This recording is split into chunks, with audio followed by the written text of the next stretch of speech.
Hello, how's everyone doing today? I'm here with special guests, Walter Block. Walter Block is a professor from Loyola University, Austrian economist, and he will be debating Anarchy. And I'm also here with special guest Jan Helfeld, who many of you know interviews people using the Socratic method, and he will argue for a limited government.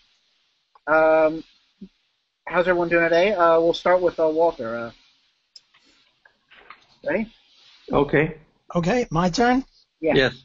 Yes. First, I wanted to say that Jan is one of the most magnificent interviewers I've ever seen. Everyone must watch his interview of Nancy Pelosi on the minimum wage. It was just the most magnificent thing. He got her so messed up that she was going to call the cops on him for interviewing her too harshly. I mean, it was just magnificent. Second point I wanted to make is that I think, in a sense, this debate is premature. Ideally, what we should do is wait until we get the government down to about 5%, assuming that that's what Jan wants, get it to be 5% or so, or whatever it is now, and then we argue, should we go any further? Right now, I feel much more a partner of Jan than an opponent of his, because we both want the government to be reduced by, say, 95%, and we're just arguing about the last 5% or the last 1% or whatever it is. Also,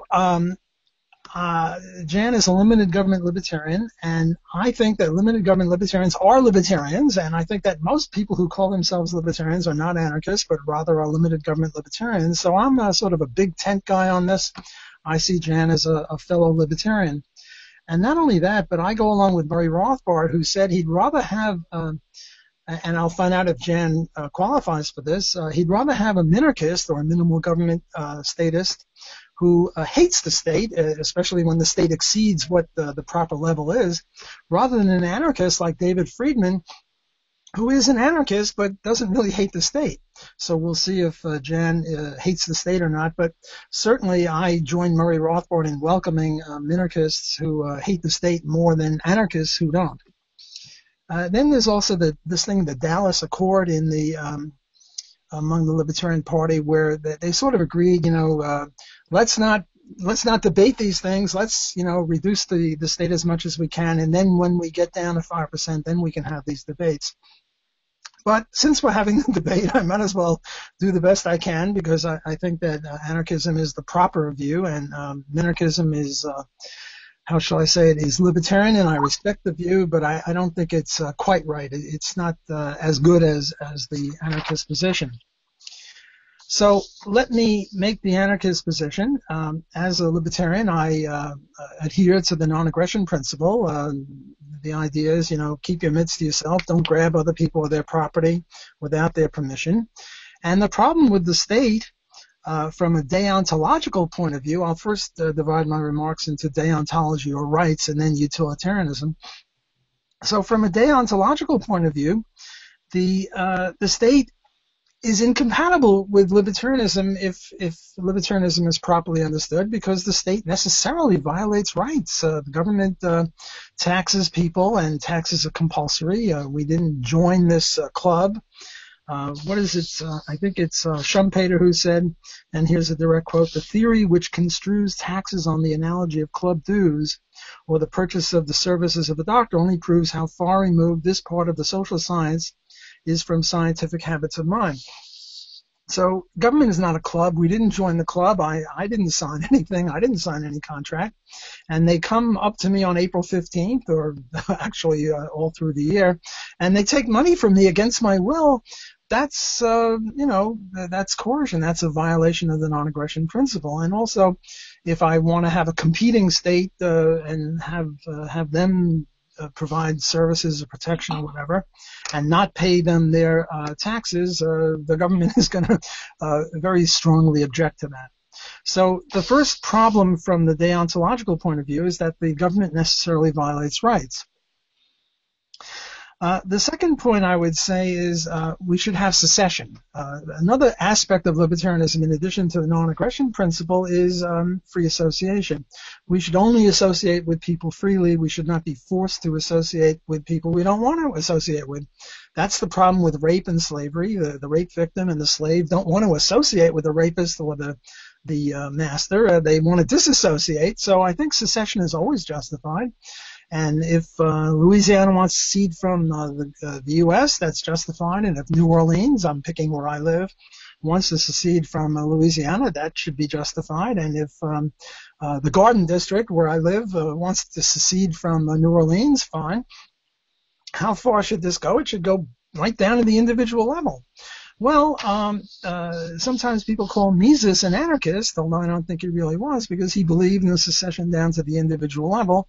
Well, if you have secession down to the individual level, then in these here United States, instead of one country and 330 million people, we have 330 million governments.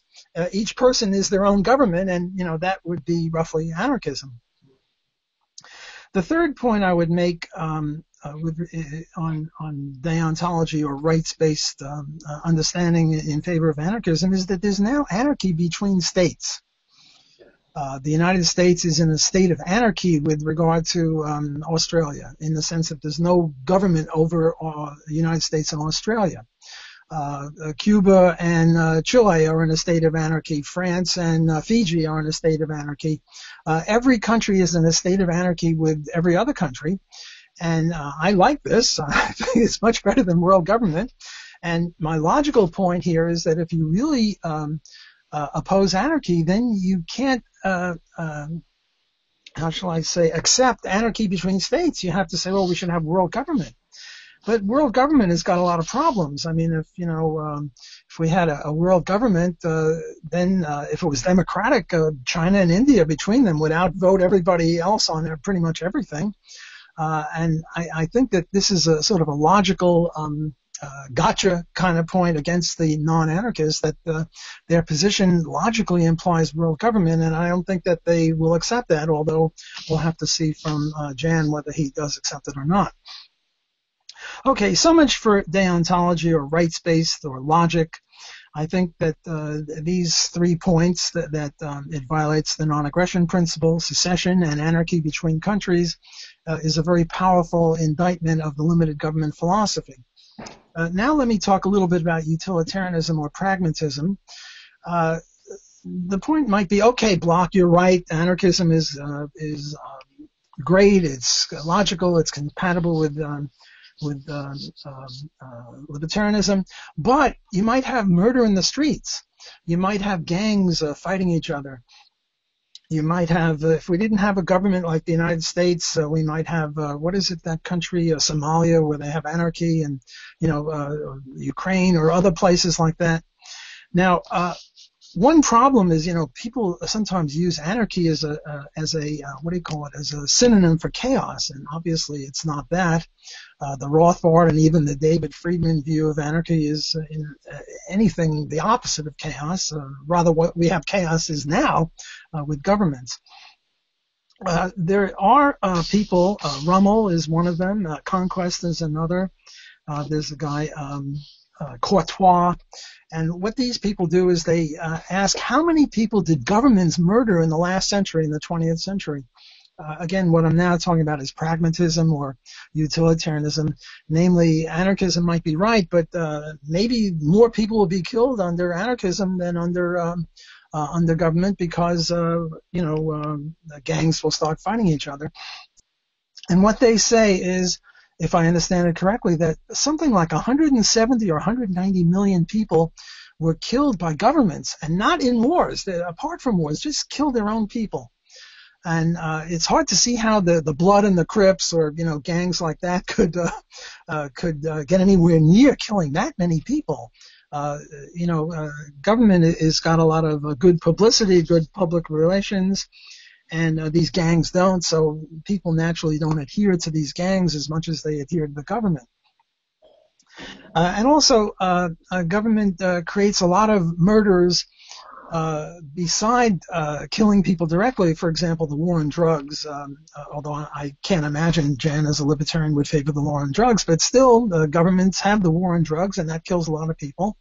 And also, my own research about privatizing highways.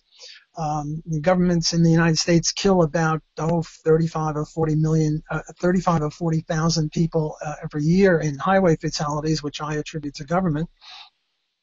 And Rommel, Courtois, and Conquest don't count this. So if you were to add that to the number of people that governments kill an awful lot of people, and it's hard to see how gangs would arise. And I sort of regard gangs as sort of governmental-ish because the essence of government is the violation of the non-aggression principle. So when a mugger or a rapist attacks someone, the way I see it is that they are acting governmentally because the essence of government is violation of the non-aggression principle.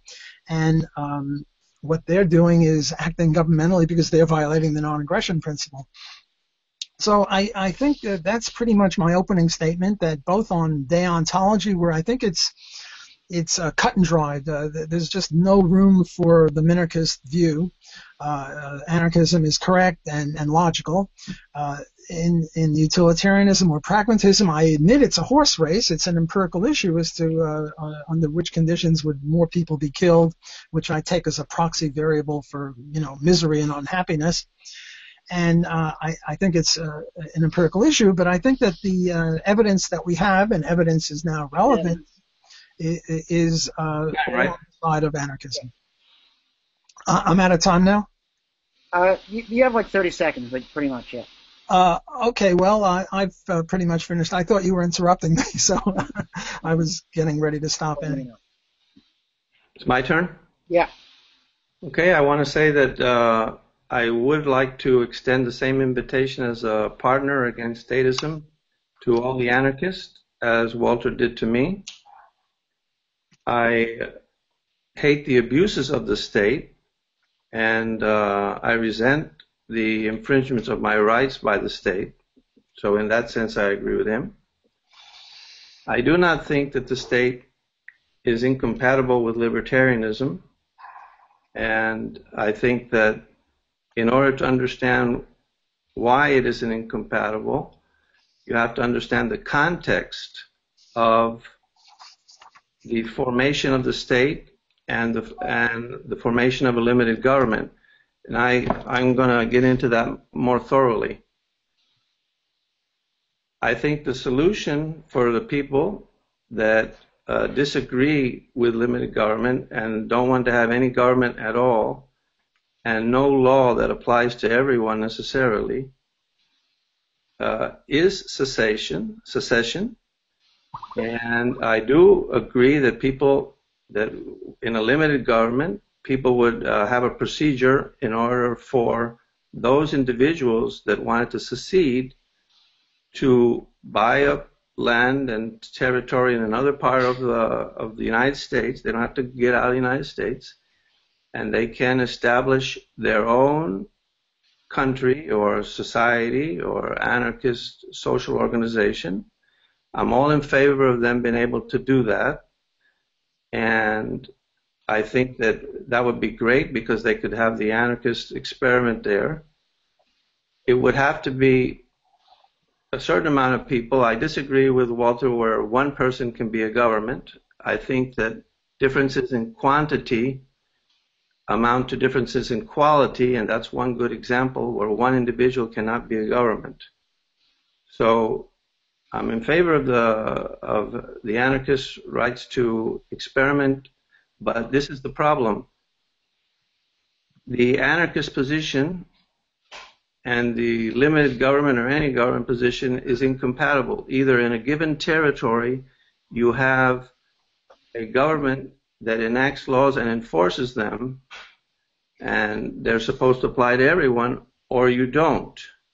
If your view is that you don't, and you live in a society where 99% of the people think that it is necessary for their individual rights to be protected, to have a government that can enact laws to protect their rights and make sure that they can live a good life, then there are only one solution.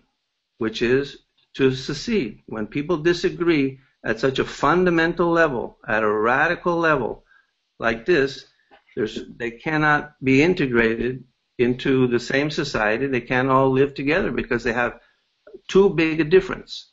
And once you understand that the people that are in a limited government have delegated the power to the government to protect their individual rights, and therefore agree and want the government to protect their rights, and therefore agree to pay for that service, then you realize that their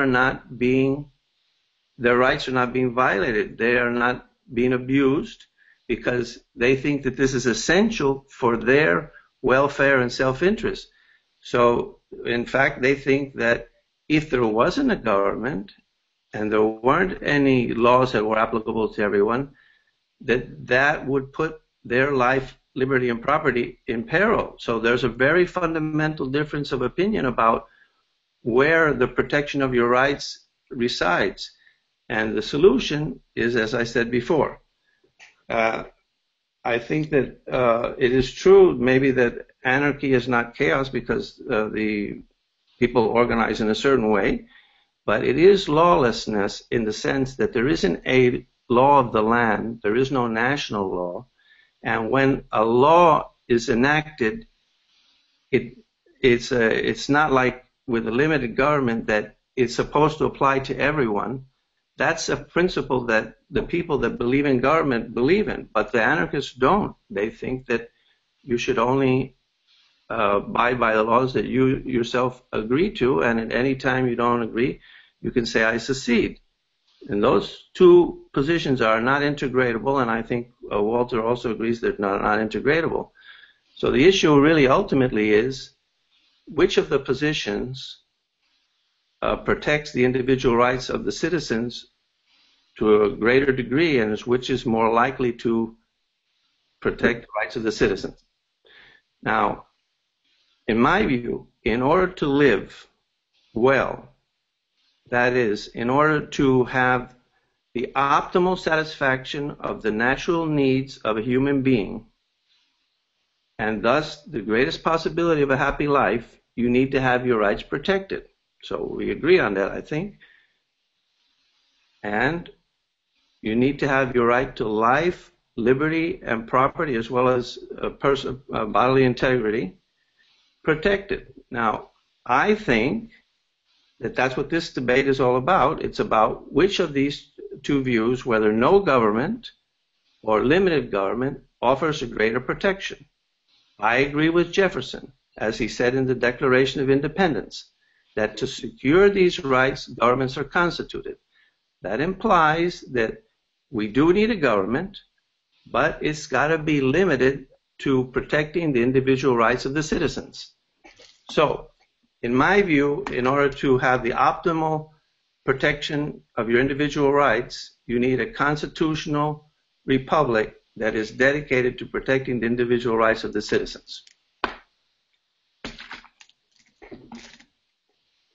So, let's examine some of the consequences of anarchism. One of the big consequences is that it creates a proliferation of crime. There is an exponential increase in crime, and I like to explain why. When there is a government, well, first of all, let's start with the fact that there are always going to be some individuals that choose predation in any society. And when there is a government that has a monopoly on major force, they have no chance to oppose the government directly. So there's no reason for them to get military hardware, because it doesn't help them extort or rob any more victims. However, if the government is removed, then all of a sudden, all the weak individuals and weak security agencies that existed to that moment, these people are now potential victims because they no longer have the protection of this government, of the police, to protect them. But worse, there is an incentive to buy military hardware. These criminals and predators now have an incentive to buy military hardware like drones and rockets and tanks, etc. They didn't have the incentive before, but now they do have the incentive, because the more military hardware they have, the greater the pool of potential victims there is. And so, this way, we're going back and forth. I'm supposed to be on camera. When they have this incentive, they will go ahead and try to get more hardware so that they can increase the pool of victims, and that creates a mini arms race where the other people that are potential victims, then they have to arm themselves. The security agencies have to arm themselves, and this is like a mini arms race.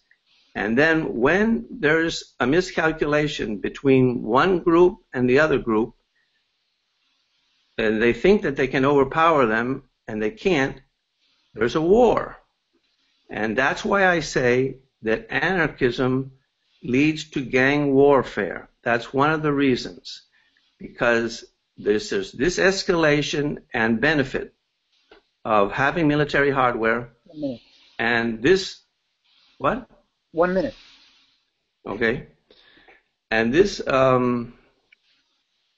I was saying before, it made me lose my train of thought. Let me give you an example. When these criminals have this military hardware, they send you a note saying, you, sir, send us X amount of money, or we have this drone and we're going to bomb your house.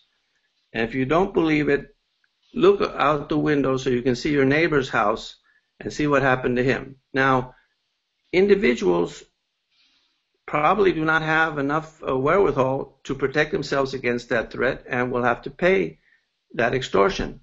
Or they can have more hardware where they can shoot a rocket from a tank or from an attack helicopter or whatever. And so everybody has to arm up, and those people that are weaker are going to be victimized. So you have to have an answer to what are you going to do when you get that extortion note. If you want to see what the consequence is of not having the police there, what happens when the long arm of the law doesn't reach? Well, you can look at parts of the world where it doesn't reach, like the jungles in Colombia or the mountains between Pakistan and Afghanistan, or closer to home, you can see what happened when the police decided not to go into Watts because they didn't want to risk their lives. All hell broke loose.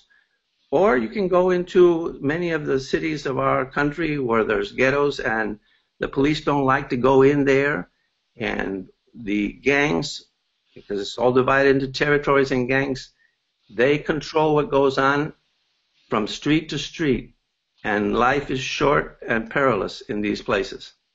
So it's not only the criminals that are domestic criminals, but also the foreign tyrants. Foreign tyrants, some of them are also predators, and we have to deal with them.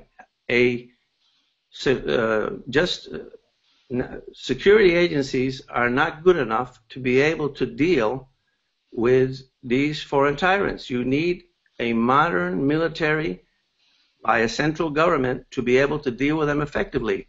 They will send you a bigger note, like to Honolulu. It's like, fine. You want to... Yeah, I'll take 2 more minutes. Sure. Kim Jong-il will send you a little note to Honolulu and saying, hey, guess what? My missiles can reach Honolulu now, so you have to pay up. Now, if you don't have a deterrent and you don't have a defense agency or an alliance or whatever security agency that can deter this, Honolulu has to pay up. You have to deal with these tyrants and their extortions and robbery. And they are also incentivized to get more hardware to be able to, as I said before, increase the pool of potential victims and make more money. So that's why anarchism incentivizes more criminality, and it will increase crime exponentially. So, thirdly, disagreements between reasonable citizens will also lead to gang warfare. Most people will naturally act to form groups or alliances in an attempt to enforce agreements, protect themselves, and punish aggressors or swindlers. There will necessarily be differences of opinion regarding who is right and who is wrong in the various conflicts between members of opposing alliances. Some of these alliances will try to use physical force to make the member of the other alliance comply. The other alliance may resist with force, and you have a little war. With thousands of alliances and millions of disagreements, you only need a small percentage of people to decide to use physical force to end up with a bloody hell of war everywhere. Under anarchism, every kind of disagreement has the potential of becoming a mini war. Disagreements like whether somebody is the murderer or not, whether they violated the contract or not, whether they stole the money or not, whether an action should be a crime or not, and that one in particular increases exponentially, because now you just don't have one law, you have as many laws and legal systems as there are defense agencies, security agencies, and if you bring it down, even as many as the amount of individuals that there are. So they'll have arguments and disputes and differences about whether a certain action is a crime or not, whether the punishment is appropriate or not, etc. With millions of such disagreements and some people's decision to try to impose their view by force, you will have mini wars everywhere. Yeah. These mini wars, what? Yeah, you've gone on 14 minutes already. Okay. Wait. I'm going to take 2 more minutes. Under anarchy, these mini wars have collateral damage in the form of innocent victims, as well as drawing other people into the fight. Some of these fights will become feuds and vendettas passed on from generation to generation. In contrast, under a limited government, the disagreements are limited to the parties involved and they have finality. Finally, under anarchy, we would not reap all the benefits of free markets we now take for granted. Free markets do not work optimally if they can't count on enforcement of contracts and agreements. This is evidenced by all of history and a visit to any third world country where the legal system does not work well. If you cannot trust that the contract will be enforced, you will be very reluctant to contract or invest. When there is just one government, you know that you can enforce that contract. Now, let's talk a little bit about NAP, because that seems to be like where a lot of differences. I asked myself some like questions. 16 minutes. What? You've gone on for 16 minutes, to be fair. So Walter got 10, you got 16. Go ahead. Okay, we'll talk about NAP later. All right. Walter, you have some questions you want to ask? You have 12 questions there. Can I comment on what he said? I have some reactions to what you have a rebuttal period. There's a rebuttal at the end. I think you want. You have a rebuttal period later. Now is the time to ask the questions. You didn't do the time to just go away. No. Okay. Do I ask one question and then he answers, or do I ask 5 questions in a row? Well, you'll ask 12 questions in a row, but he'll answer them. So you'll ask 12 in a row, and then he'll ask 12. 12 in a row? Couldn't I ask? No, you ask a question, I'll answer it. You ask another question, I'll answer it. I think that's better rather than asking 12 questions. Right. That's what he meant. Okay, great. First question, is aggression justified? Sometimes. Could you give me an example when aggression is justified? Initiatory aggression? Oh, well, that's a different issue. Obviously, aggression is justified in self-defense, and that's not initiatory aggression. aggression, initiating aggression can be justified in a case of extreme duress. So, you want an example, or? Yeah, give me an example. Like, you're drowning, and you grab there's a lifeboat there, and then you grab onto it, and the guy says, "This is my private property. Let go." And you'd say, "Well, I'll pay you for it," and he says, "No, I can't let you hang on here." And so I would violate his right of private property and hang on. What would you do? Well, it's interesting. That question comes up with the flagpole case. You're on the 25th floor on a deck, and you fall to the 15th floor, and happily there's a flagpole, and you start inching your way down the flagpole, and what you want to do is go into that person's apartment and go back up to the 25th floor. And that person says, "Let go." And my claim in my writings on this is that it's unjustified to ask a libertarian, what should you do? The only proper question you can ask is, if the person in the house shoots you for attempting to trespass, is that person a murderer? And I would say no, that person isn't a murderer. And to make it... But wait a second, is that another question? Well, you asked him, what does it justify, and he's responding to that. We're having a conversation. I'll ask him later in my questions when I'll ask him, so he'll have a chance to explain. Okay. So my second question is, or third. I'm losing count here. Does the government necessarily employ initiatory aggression against all of its citizens by forcing them to pay taxes? No, as I explained in my opening statement, the government is constituted and created on the premise that the people want and need the government to protect their individual rights. Those people are just paying for a service that they have required. Now, there's some people that want the service and they don't want to pay. Then that's like any service that you receive, and you wanted a service, but then you just want a freeload on it.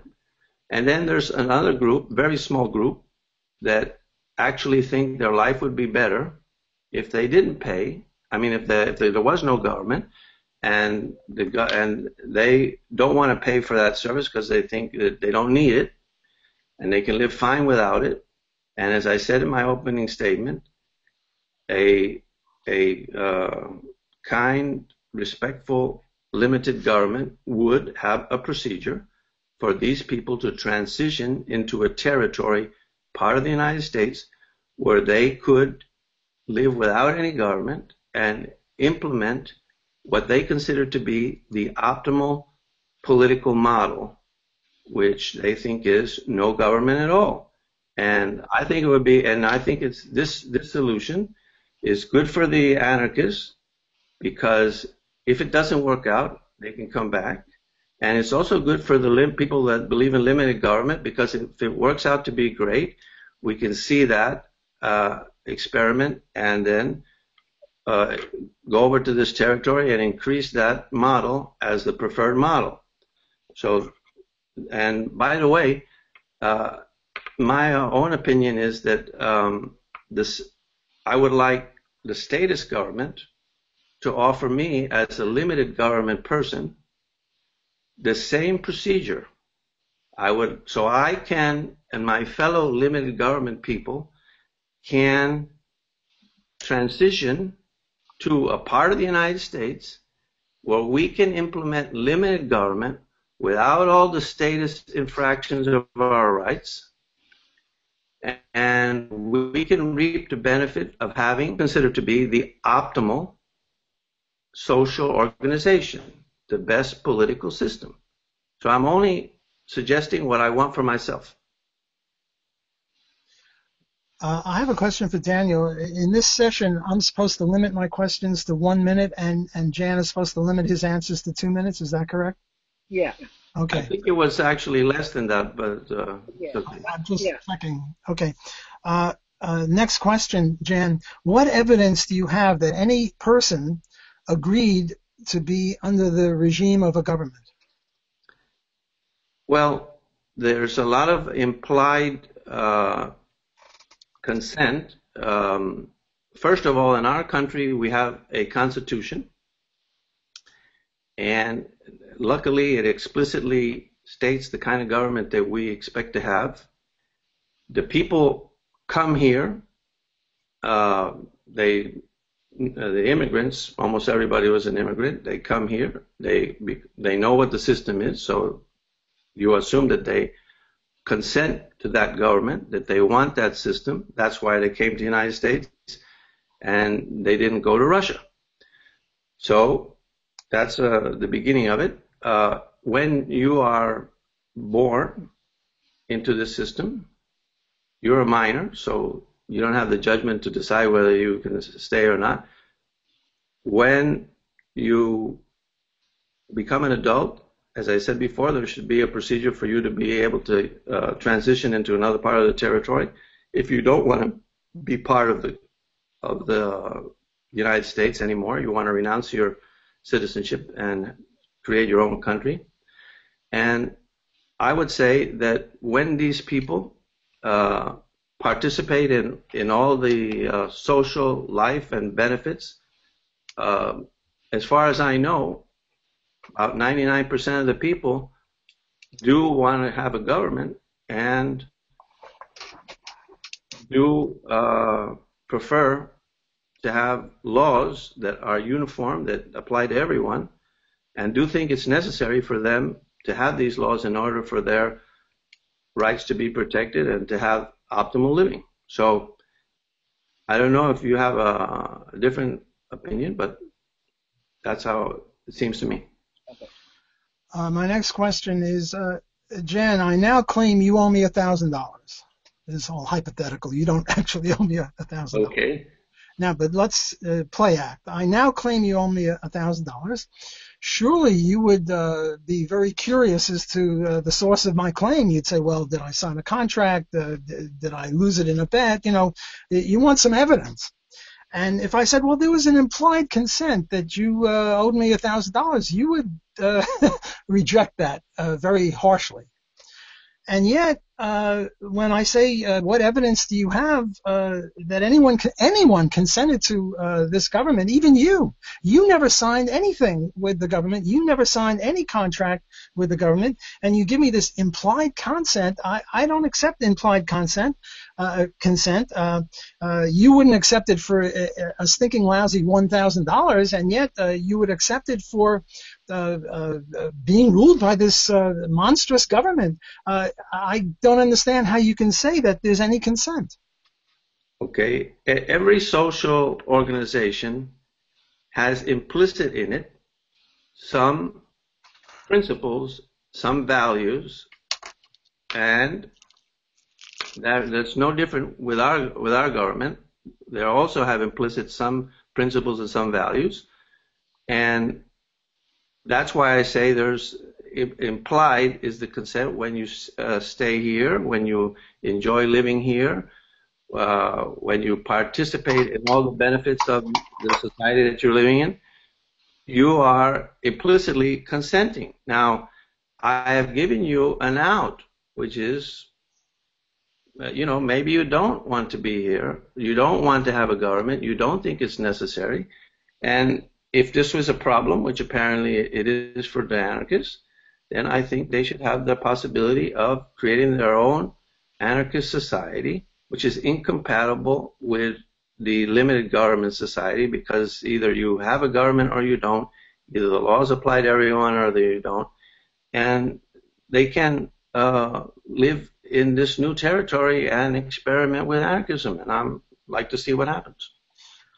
Well, I'm not against implied consent. For example, or not necessarily against implied consent. For example, here's the following scenario. I go into a restaurant and I order a cup of coffee and I drink it, and then they present me with a bill for $10 million.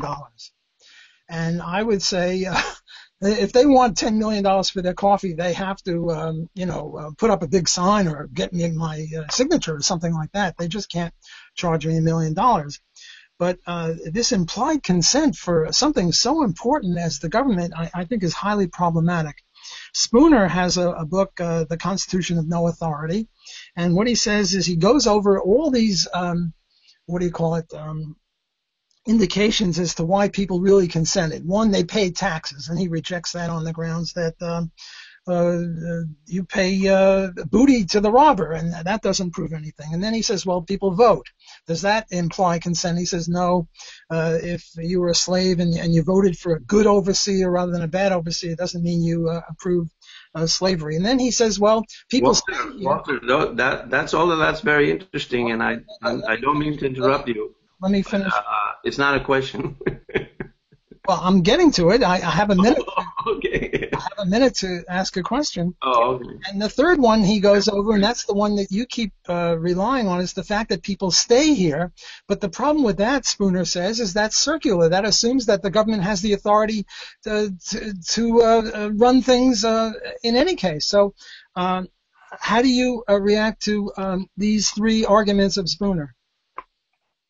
Well, as I was trying to explain before, I think that every society has certain principles implied. When you go there, it means you accept that. When you stay there and enjoy life there, it means that you accept that.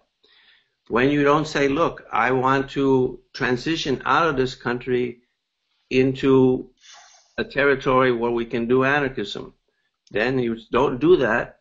You're implicitly accepting that you accept the idea that there should be a government and that there should be a law that is applicable to everyone, not just the people that agree to the law and decide these people that say, well, I don't agree and I want to secede, I'm a government myself, all by myself. They disagree with that. So I think really in the case it is implied based on your actions. If you don't want to leave and stay in the country, I'm not saying that you have to go out. I'm not saying that you have to sell your stuff. You can sell it or not. You just buy into the territory and then you organize with other like-minded people. And in the meantime, we're assuming that you've accepted this. Now, if you don't, then you have a procedure to get out. That's all I'm saying. Let me try this one on you. Hold on. Let me interrupt. As the moderator, I have to make sure people answer questions. And to be fair, you didn't really answer the question. Daniel, you cannot interrupt I have to make sure you answer questions. No. You cannot make a judgment without one of the debaters saying to you, he didn't answer this question. Fine. And well, what it was. So look, this is the problem with debating two anarchists, and I won't do it. I'm not debating you. So you have to control yourself, and you can only be the moderator. You can only, if you know the procedure, which is if you think right, but one of the things you thinks that his question was not answered, he has to raise it, and then we have to discuss that. Fine. But you can't modus proprio. Fine. Go ahead and and tell, hey, you didn't answer the question, or I didn't like your answer. Fine. Walter, did he answer your question? I don't think you can't even do that. I don't think he's answering my questions. As Ayn Rand would say, I think he's running like hell. Okay, you want to discuss it? Well, let me speak now. Yeah. I think that I ask a question, you just go on and on with irrelevancy. So I certainly agree with Daniel. You're not answering my questions, but I also please don't interrupt me. But I also agree with you that I don't think that the focus of the moderator should be to make any point of substance. And so I agree with you, Jan, that even that Daniel should not tell you that you're not answering the question. That should be my province. I don't think you are answering the question, but let me continue. I live in New York City. And I go to I have to go through Harlem in order to get to my job. Harlem is a high crime area, and every day I go and every day I get mugged, and I keep going. Does that mean that I implicitly accepted being mugged? Do you go into Harlem and you get mugged and you keep going? And yeah, are you asking me, are you implicitly accepting that it's okay for you to get mugged? Yes. No, you're implicitly accepting the risk that you might get mugged. That's what you're implicitly accepting, but you're not saying, okay, it's okay to mug me. You're saying, well, I'm willing to take the chance, and I'm implicitly accepting that there's a risk of being mugged, so I'm going to go to Harlem. And that's part of what's happening as a citizen of the United States. From your perspective, you think you're getting mugged, but I gave you an out, so I hope you're happier now. No, I'm not very happy because the out would be to not go to Harlem. The logic, I think I have problems with your logic here. What you're saying is that I live here, I pay taxes, and therefore I implicitly accept the government, and not the risk of the government, the actual government, and yet you don't act logically and conclude, as you should, I think, if you were going to be logical here, that when I go to Harlem, then I'm accepting not only the risk, but I'm accepting the mugging, because Harlem is the Harlem mugger is no different than the government mugger. In both cases, I'm going and I'm implicitly accepting it according to your logic. So, what difference do you see between the Harlem muggers and the government, given that I didn't agree to either one? If you say, well, by living here, I've implicitly accepted the government, well, then by going through Harlem, I'm implicitly accepting being mugged every day. Yeah. What I said was that implicit in the actions of the people, the founding fathers, and from then on all the people that came to the United States, they knew what the situation was. They came here because they wanted to be here. That's how this country was founded, and that's how it formed, and that's why people came. They wanted to be in the United States. They accepted by their travels to the United States that they wanted to live in the United States.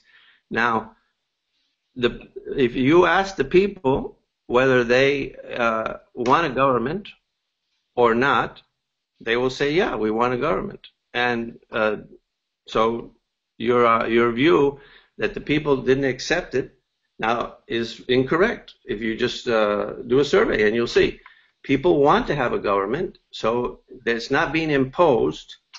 People think that they need a government. They want and need a government. That's their view.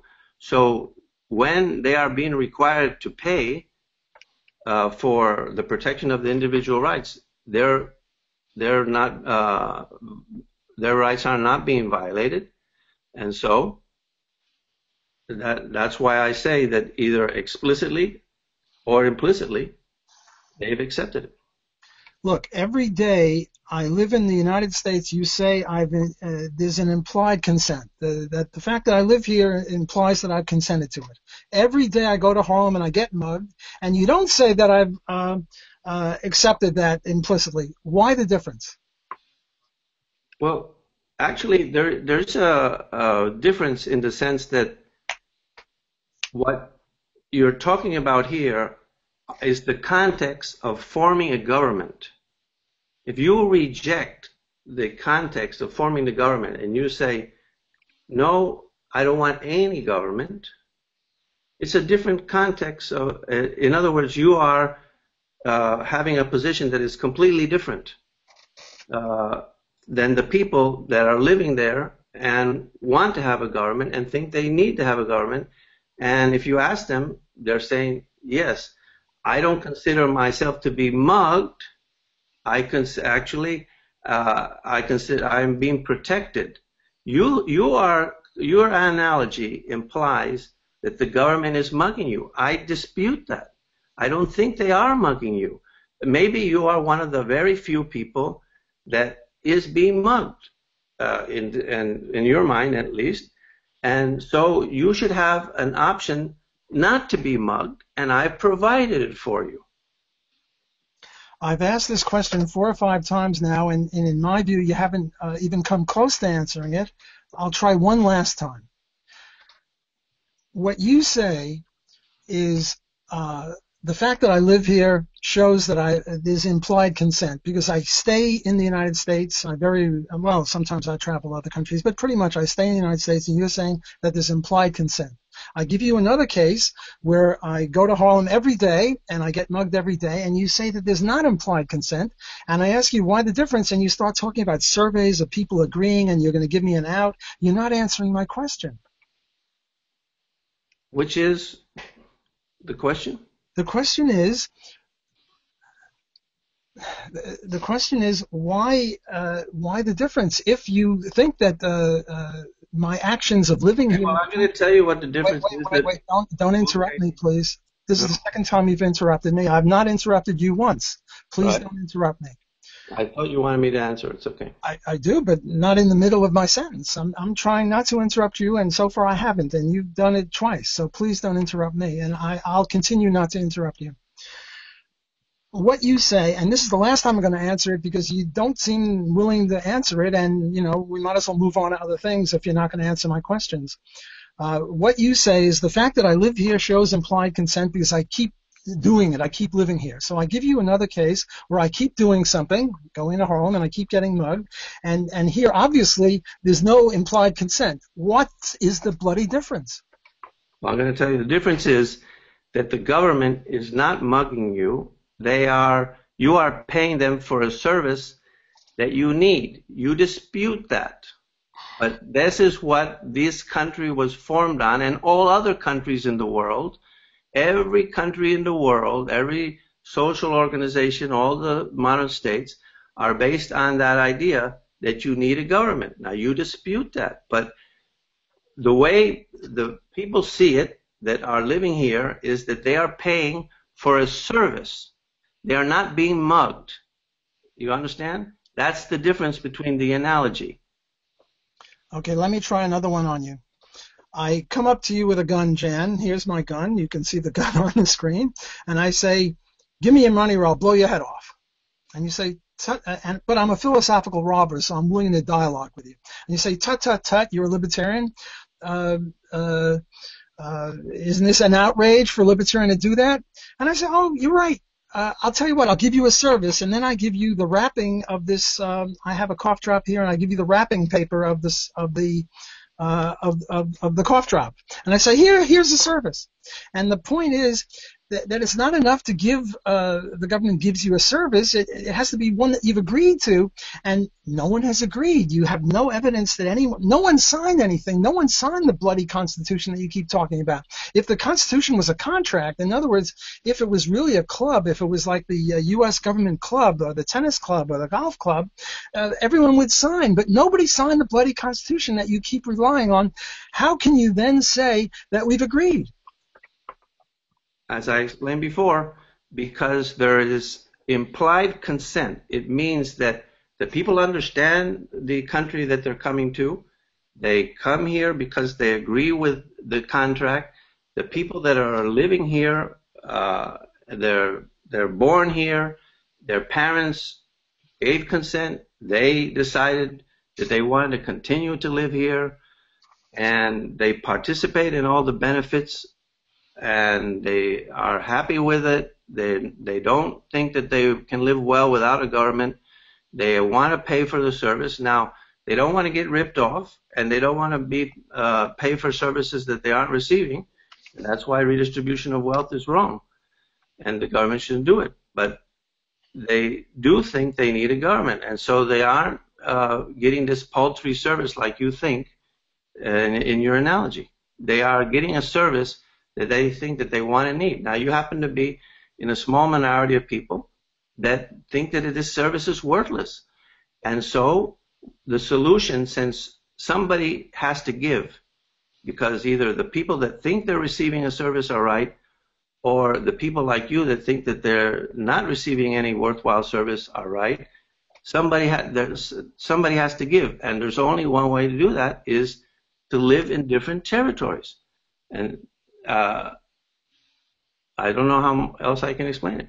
Okay, I'm going to stop asking that question because I haven't had it answered and I'm tired of asking it. So let me ask a different question. You mentioned that different people have differing views on what constitutes non-aggression, and so instead of having people fighting over this, you suggest that government determines this so that people know beforehand what the law is instead of having ex post facto law. My question is that how is it that the government knows what constitutes non-aggression, but people outside the political arena don't? I don't really understand what you're asking, Walter. Do you want to explain that question to me? Because why is the government so smart that they know what non-aggression is, but private courts wouldn't be able to know this? Why are private courts stupid and government courts smart? well, I'm not saying that the private courts will not necessarily know.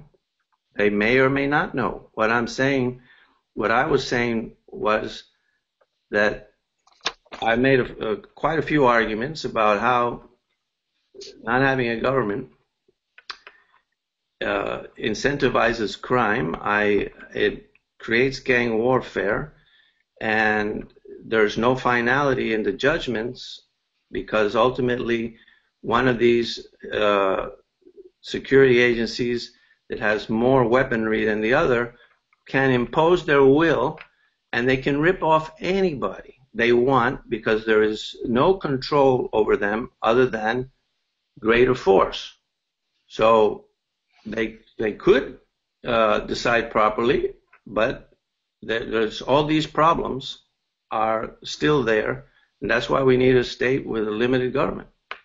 Okay, next question. If you have the right to defend yourself, then doesn't government violate such a right by preventing competition? And if you don't have the right to private police, military, and courts, then how does the government acquire such a right? You have the right to defend yourself, and you have delegated part of that right to the government to provide the service of protecting your individual rights. So that's the answer. Okay, well, we're getting back to the same thing, and I would say, I haven't delegated squat, and you would say I did implicitly. We'll get off that. Let me ask you this one. Where do you feel safer? In Disney World, where private police protect you, or in Central Park or Audubon Park in New Orleans, where government police protect you? I feel safer. Let's assume that they're good. I'll go along with your analogy, and let's assume that they're good private service and everything. And I think the odds are that there's more protection in the Disney park. But if there's more protection in Disney Park, that shows that the reason there's more protection in Disney Park is because it's a part of the competition. Namely, the Disney private police are competing against other people's private police, and yet you favor a government monopoly. So isn't that a little inconsistent? No, because the private security system in Disney is backed up and in the context of a government. It's in the context of a government that is being provided with all the benefits of having a government to back them up and to resolve the problems and differences. And if for example, a bunch of a criminal gang comes in there that can overpower them, then they just call the government and ask them, hey, we need some more firepower here, and come and rescue us. And that's what they would do. So that's why it's different. They call upon a government that has killed, among other governments, has killed almost 200 million people of their own citizens. But I think I've asked. I think you're asking me if the government in the United States has killed 200 million citizens of its own people? No, I didn't say that. I said Well, that. I think this is your last question. Okay. I've had enough. I've asked probably more than a dozen questions. Let it be his turn, because I noticed that the questions go for about 15 seconds and the answers go for 2, 3, 4, 5 minutes. So I'm ready to get more time, because I think so far he's had much more time to talk than I have. All right. Jan, your turn to ask questions. Well, I'm sorry that you feel that way. The moderator could interrupt me if I went over the limit. So, what are the limits? Are what, 1 minute to ask? The responses were about 2 minutes each. They weren't 5. They were about 2 minutes each. Well, they felt like 5. It just felt like. Nevertheless. Okay. So my first question is it ever justified to initiate physical force against someone who has not violated anybody's rights? No. Boy, that's a quick answer. Okay. So, if you were dying of thirst, would you try to steal some water if the only person that had some refused to give or sell you any? Say you were lost in the woods and you finally found a place where they had a house, a cabin, and you're dying of thirst, and they say no, and then there's a well there. Would you try to steal some? That's an improper question to ask a libertarian, as I try to indicate with the flag example. The only proper question to ask a libertarian is not what would you do, but suppose I started grabbing their water against their will and they shot me. Would they be guilty of murder? And my answer is no, they would not be guilty of murder. They'd be guilty of defending their own private property. And I think that the problem with these type of extreme examples is it loses sight of the context, and context is very important. The reason we have these emergency situations, 99% of them, is because of government. When government gets in there and violates private property rights, everything falls apart. If we had a free market system, even a limited government, limited to 5%, armies, courts, and police, the way Ayn Rand would have it, or Ron Paul perhaps, you wouldn't have too many of these emergency situations. We have dozens, hundreds of emergency situations because government is screwing up the works. No, I'm a big supporter of private property rights. And if someone was inching his way down into my house on this flagpole, or someone was grabbing my water, and I used physical force to stop them, I would not be guilty of a crime. Okay, moderator. Yeah. I don't think he answered my question because he said my question was improper.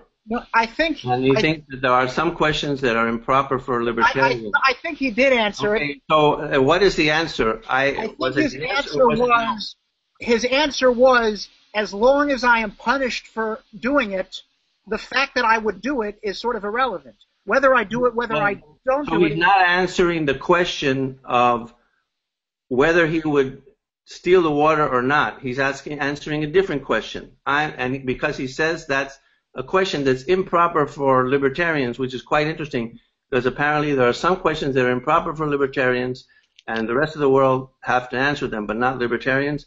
No, I disagree. A question is a question, and he didn't answer it. And if you say he answered it, because you said right now that he answered it, you tell me, was it a yes or a no? I'll try to do better. No, I'm asking the moderator, because he says that you answered the question in terms of... was it a yes or a no? It wasn't a yes or no answer. Okay, and so it was neither. And was it a yes or no question? It was a yes or no question. So he didn't answer the question. I'll try again. The question is, would I steal this guy's water? I don't know. It depends. If I did, I would be acting against the non-aggression principle, and I think the non-aggression principle is very important. Let me try again. Let me answer it maybe a little circuitously. Let me give you my... I got your answer. Notice you're interrupting me. Oh, well, I thought that... Go ahead. You want to talk a little more? Go ahead. Third time you've interrupted me. Let me try again. What about the case of the Nazi concentration camp guard who is a libertarian? Let me give you this as an answer. Look, you didn't answer any of my questions either, so why should I answer yours? But let me continue. Here's the deal with libertarian Nazi concentration camp guards. A Nazi concentration camp guard has to kill 100 people a day, Jews, gypsies, gays, whoever.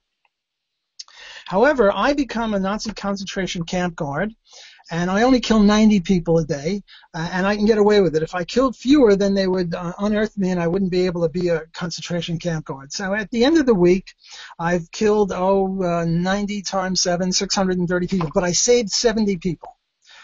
But I killed I killed a whole bunch of people, and now the Nuremberg trials come.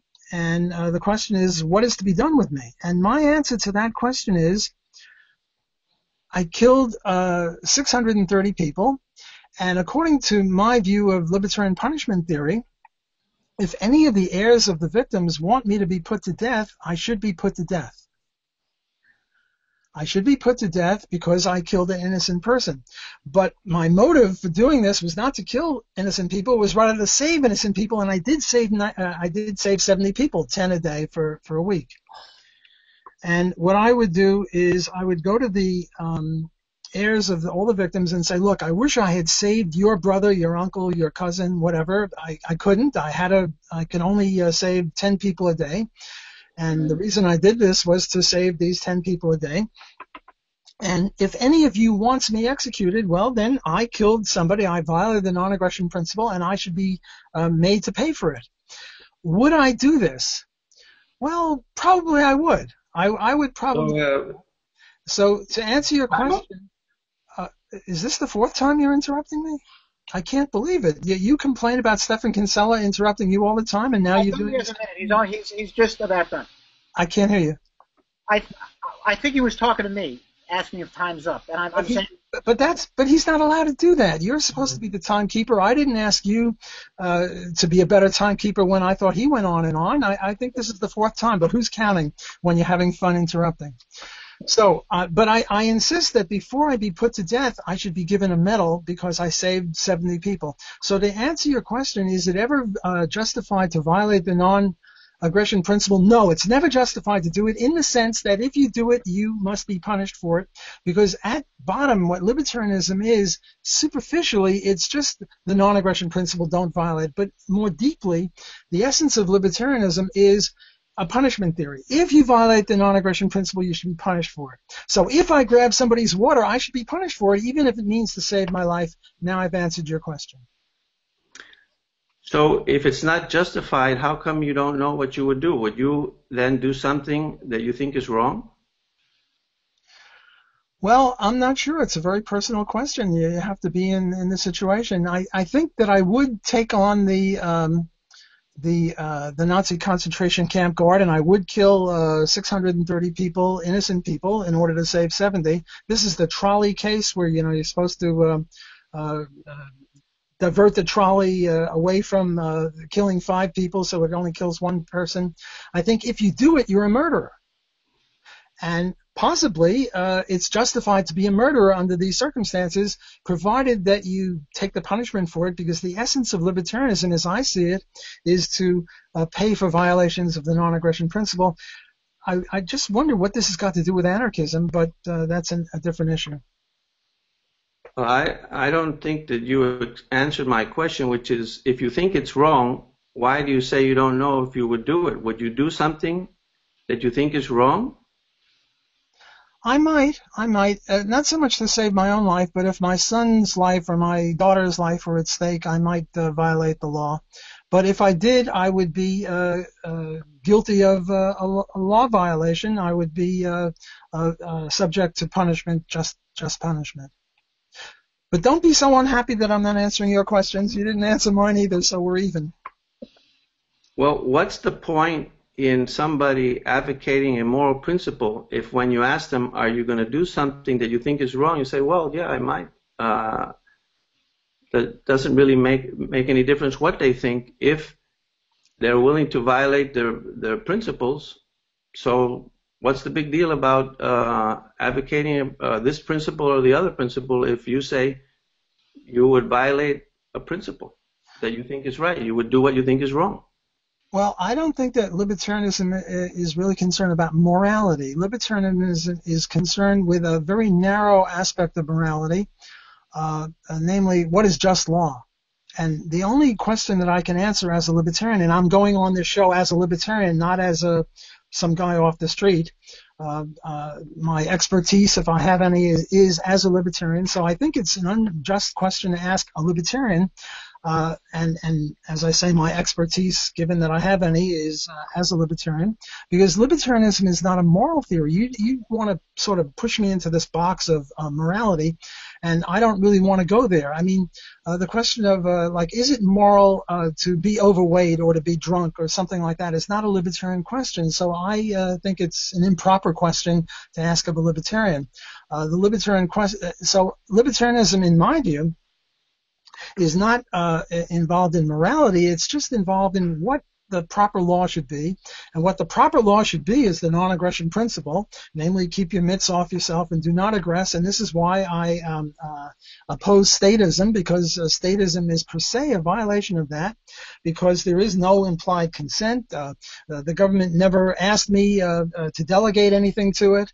The government never asked anyone, and a question of whether you took a survey of people and whether they would agree to delegate anything, I think is irrelevant. The bottom line is that the government has the audacity to tax me, to demand money from me, and if I refuse to pay it, they're going to put me in jail, and if I resist, they're going to shoot me. And it seems that the government is violating the non-aggression principle, and I think that if this debate is going to be on anarchism versus minarchism, we should function not so much on morality, but rather on the evils of statism. Well, I'm interviewing you or as debating you as a human being and trying to find out what your ethical underpinnings are. And I'm outstanding that you haven't figured out whether you should save your life or not. You say at one point that you don't know. Another point you say you will do things that you think are wrong. And so I'm saying, well, what's the point in doing the homework and figuring out what's right and what's wrong if you aren't willing to do what you say you think you should? And this is the problem with the way some libertarians hold the principle of non-aggression. They hold it as an irreducible primary, as a starting point in ethics, and that's why they misapply it, and that's why they are willing to lose their life, like Larkin Rose and other people that I've interviewed, where rather than violate somebody's property rights, they're willing to sacrifice their life. They haven't organized their thinking and that's why they misapply the NAP principle. So I disagree with you on, you think that politics is separate from ethics. All of politics is based on an ethical view, and ultimately you have to prove that your political theory is good. And good is an ethical concept, and that's why I'm investigating your ethics. And I see you haven't figured it out. And unfortunately, you don't have too much time left. But anyway, I'll ask you a different question. Either some DROs have nuclear weapons or none do. I didn't hear a word. Either some what? Bureaus? Security agencies. Sorry. However you call them. There's two possibilities, that they have nuclear weapons or they don't. So let's examine them each one at a time so we cover the whole universe.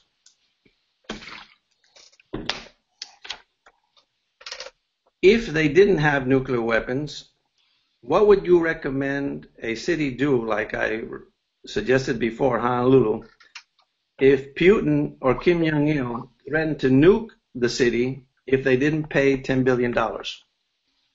Let's suppose they don't have nuclear weapons. That's the first scenario.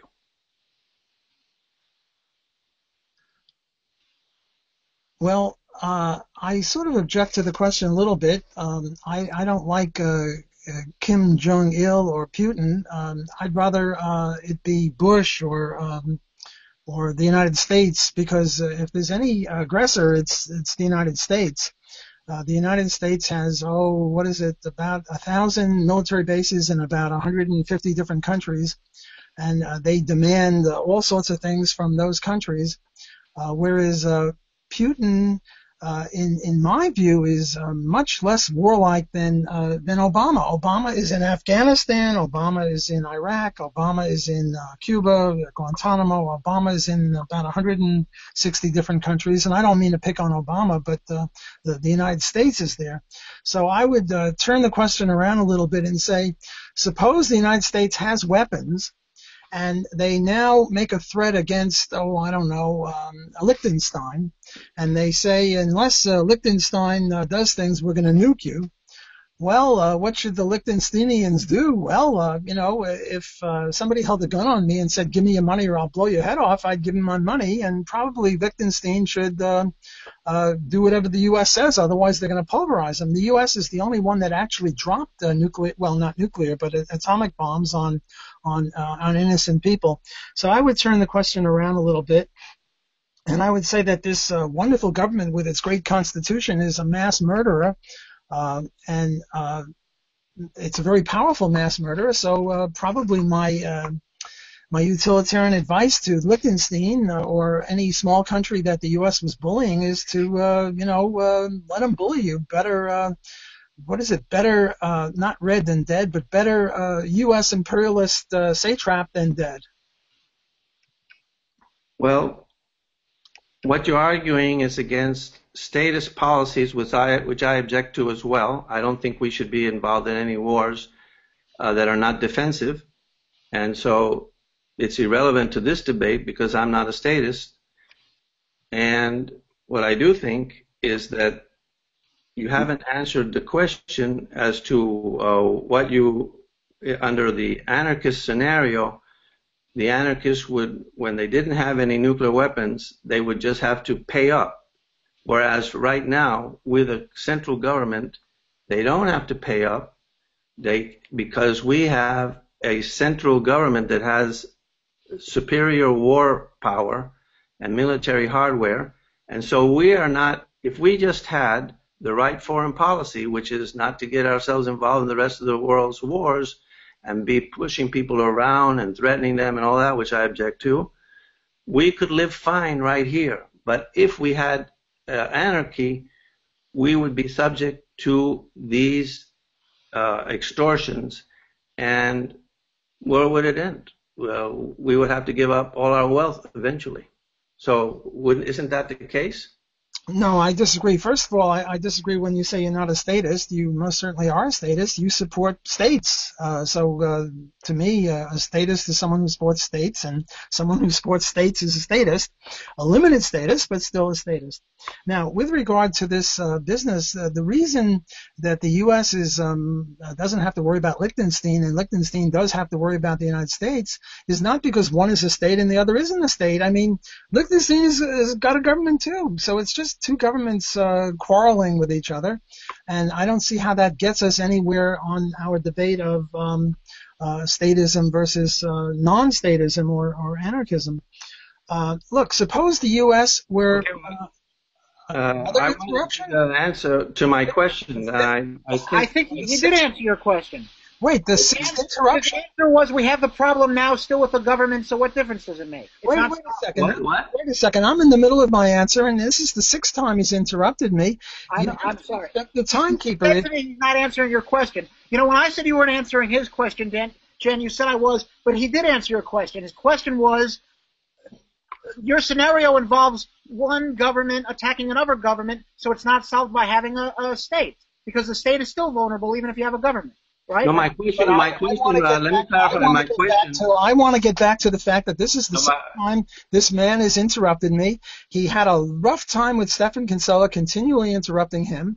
Yeah, I promised him that I wouldn't interrupt him, and I assumed he wouldn't interrupt me, but he keeps interrupting me. Now, look, if I'm going over time, Jan, it's not your province to tell me that. It's his, Daniel's province. He's the timekeeper, and I trusted Daniel to be your timekeeper. You have to trust him to be my timekeeper. Now, I didn't finish answering my question, the question that you put to me. What you said is if, some weak place were threatened by some strong place, but this has got nothing to do with government. Look, suppose that we had anarchism in the United States, we didn't have any government. We just had anarchism in the United States. And the United States is as powerful as it is now, and it had, maybe 10 or 20 defense agencies. And some little pipsqueak country like, I don't know, Liechtenstein or North Korea threatened to bomb us. Probably the reaction was we would die laughing. This reminds me of a story. On my campus and on many campuses, they have these Take Back the Night rape marches. And I once wrote an article saying, well, this would work because the rapists will be convulsively laughing. They'll be rolling on the floor laughing. So this will stop rape for about 5 minutes. The powers that be at my university didn't much like it. See, the problem, what you're doing in your question is you're conflating two things, one power and the other statism. And you're saying, well, the United States is powerful and it's a state, and therefore we don't have to worry because it's a state. No, we don't have to worry because we're very powerful. If Ron Paul had his way and the U.S. government limited itself to just purely defense, well, then we would have nothing to worry about, whether we had nukes or not, because we have, look, suppose North Korea does have a nuke and we didn't have a nuke, the United States didn't have a nuke, and they threatened Honolulu, or they threatened any part of the United States, and these defense agencies would have contracts with each other so that if any foreign North Korea threatened one, we would all gang up on him. We would just pulverize them with conventional weapons. So it's not a matter of a government, it's a matter of power, and you seem to be conflating those two.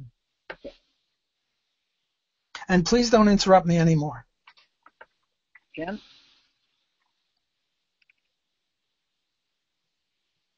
Jan, you there? It's your picture is frozen there. Oh, yeah.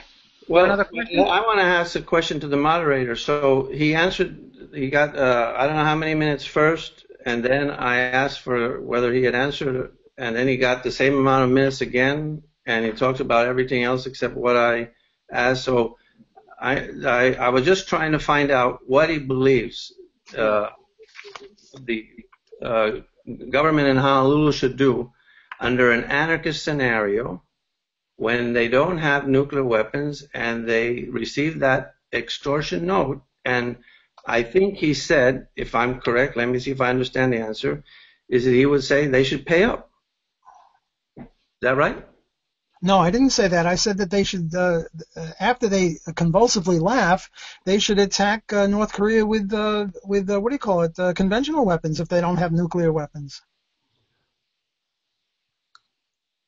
So your scenario, okay, well, the same scenario, and they don't have enough military power as security agencies to attack North Korea effectively. What should they do? Well, now we're getting back to the previous question. If a big bully attacks a little guy, whether one is a state or the other isn't a state, obviously pragmatism indicates that you should give up. I did answer that question. I said if somebody, the seventh interruption again? It's okay. Can't you let me finish? Go ahead. Yeah, I'm really wondering about you, Jan. You know, you felt so aggrieved by Stefan Kinsella, and now you're doing the same thing. Is it just that Stefan is a better interrupter? I don't know what's with you. Let me finish my bloody my bloody answer. Look, I'm going to be the only one doing the interruptions. Go ahead. I'll be happy if that happens, but so far he's almost to 7 or 8 interruptions. But who's counting when you're having fun? Look, the idea, if a ceteris paribus, forget about who's got nuclear weapons and who doesn't. Nuclear weapons aren't the only weapon. If a big bully attacks a little guy and the little guy can't run, and can't hide, the little guy's going to have to pay tribute, and it's got nothing to do with anarchism versus limited governmentism, because you can have bullies that are governments and you can have bullies that are not governments. So the problem that you have is that you keep thinking, you know, the United States is powerful and therefore we don't have to pay tribute, but an anarchist United States wouldn't be powerful. But it seems to me that an anarchist United States would be even more powerful than the present one, because an anarchist society would be a much richer society, and as we learn in environmental economics, wealthier is healthier, namely the richer the society, the more healthy it's going to be and the more able it's going to be to overcome environmental problems. Well, the same thing goes in our present discussion. Wealthier is safer. Wealthier is safer. If we had an anarchist society of the sort that Rothbard advocates, constructivist, where we have adherence to the non-aggression principle, it would be much wealthier. It would be able to laugh at anyone who made a threat to us. We would have a credible counter threat against them. We wouldn't have to pay anyone tribute. But if we were just Liechtenstein, we'd have to pay, even if Liechtenstein was anarchist. All right. So your scenario is that these security agencies have sufficient military power to attack another country like North Korea and prevail with conventional weapons. My question is, if they have a dispute between them, all these hundreds of security agencies, and one of them is headed by a neocon, and he attacks the other because he believes in preemption, wouldn't that lead to the destruction of the United States? In other words, if you have a scenario where these defense agencies have enormous amounts of military hardware, enough to prevail over North Korea in a war, wouldn't that expose the United States to a civil war, a war within the United States, where there is some dispute between these security agencies, and one of the leaders or owners of one of the security agencies is a little bit trigger happy, maybe he's a neocon, and he preempts the other? Is that a risk that you face as an anarchist society? Yeah, sure, you face it as a risk, but here's a joke. An economist was once asked, how is your wife? And the answer was, compared to what? Yes, there's a risk that there could be a civil war, but compared to what? There already is a civil war, and the bad guys won. Namely, the government won, and it's throwing its weight around the world. Let me introduce a new concept that we haven't discussed so far, and that's a thing called legitimacy. And legitimacy is very important, because if you have legitimacy, they say that, the pen is mightier than the sword, and you might think, well, the pen is, this big, and let me put it on the screen. I can't aim it here. There's a pen. The pen is mightier than the sword because, the sword is 3 feet or 4 feet, and the pen is 5 or 6 inches. How can the pen be mightier than the sword? And the answer given by libertarians and other people is that the pen determines in which way the sword is pointed. So legitimacy is very, very important. Now let me get closer to your question. Suppose there are 5 people, A, B, C, D, and E. And A and E are having a dispute. And A goes to its court, B. And A invites E to go to its court, B. And E says, what? Go to B? B is prejudiced in your favor. Let's go to court D, or defense agency D. And defense agencies would be linked up with courts in the Rothbardian situation. And let's suppose that then E invites A to go to D, and A says, well, I'm not going to D because D is prejudiced in your favor. And now each court decides this case in the absence of the other. Namely, B decides the case with only A's giving evidence, and D decides the case with only E giving evidence. And now if both courts agree, B court and D court agree, well, then they both have armaments and they both have legitimacy, and they'll force the client, whether A or E. Am I out of time? Yeah, but just wrap up. No, I need 2 more minutes. I'm allowed to do that, right? Okay, so if both courts agree, then we have no problem. But suppose both courts disagree. Now, here's where Rothbard talks about bandit courts, which I assume is the kind of court that you're talking about, where the neocon court or whatever it is. Let's suppose that there are 2 kinds of courts. There's legitimate courts and bandit courts. Bandit courts are the courts you're asking about, so I am sort of answering your question. Well, not sort of, actually answering it. And and here David Friedman makes a contribution too, and he says, look, if the courts are legitimate, the definition of a legitimate court is that they've anticipated the fact that they might on one occasion be on different sides of an issue, and they would then go to C. Remember, I had A, B, C, D, and E. They would go to C, and they would pick C because C is sort of like Daniel. He's our moderator, and we both trust him to be fair. But suppose B, the neocon court, the evil court, says, well, I'm not going to abide by it, my way or the highway. The point is, and here you have to get a little bit of economics, competition and monopoly and all that, and you have to realize that the bandit courts are going to have to fight everybody, other bandit courts and other legitimate courts, whereas the legitimate courts are only going to have to fight the bandit courts. And the way competition works, Fighting is expensive. It's a lot easier to moderate these things.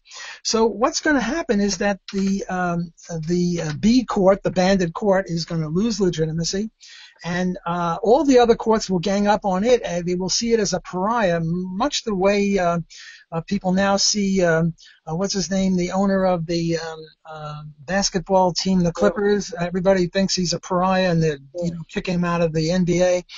So I don't think that there's much danger of this.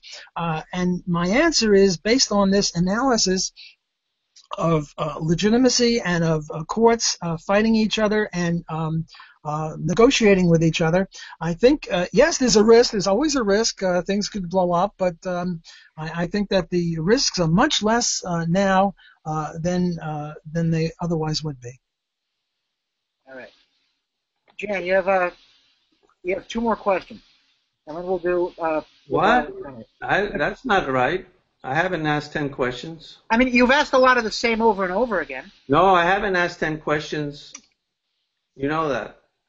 That's not true. How many questions have you answered? Yes. I've only asked 4 questions and some clarifications as to what it is that he answered. That's what's happened so far.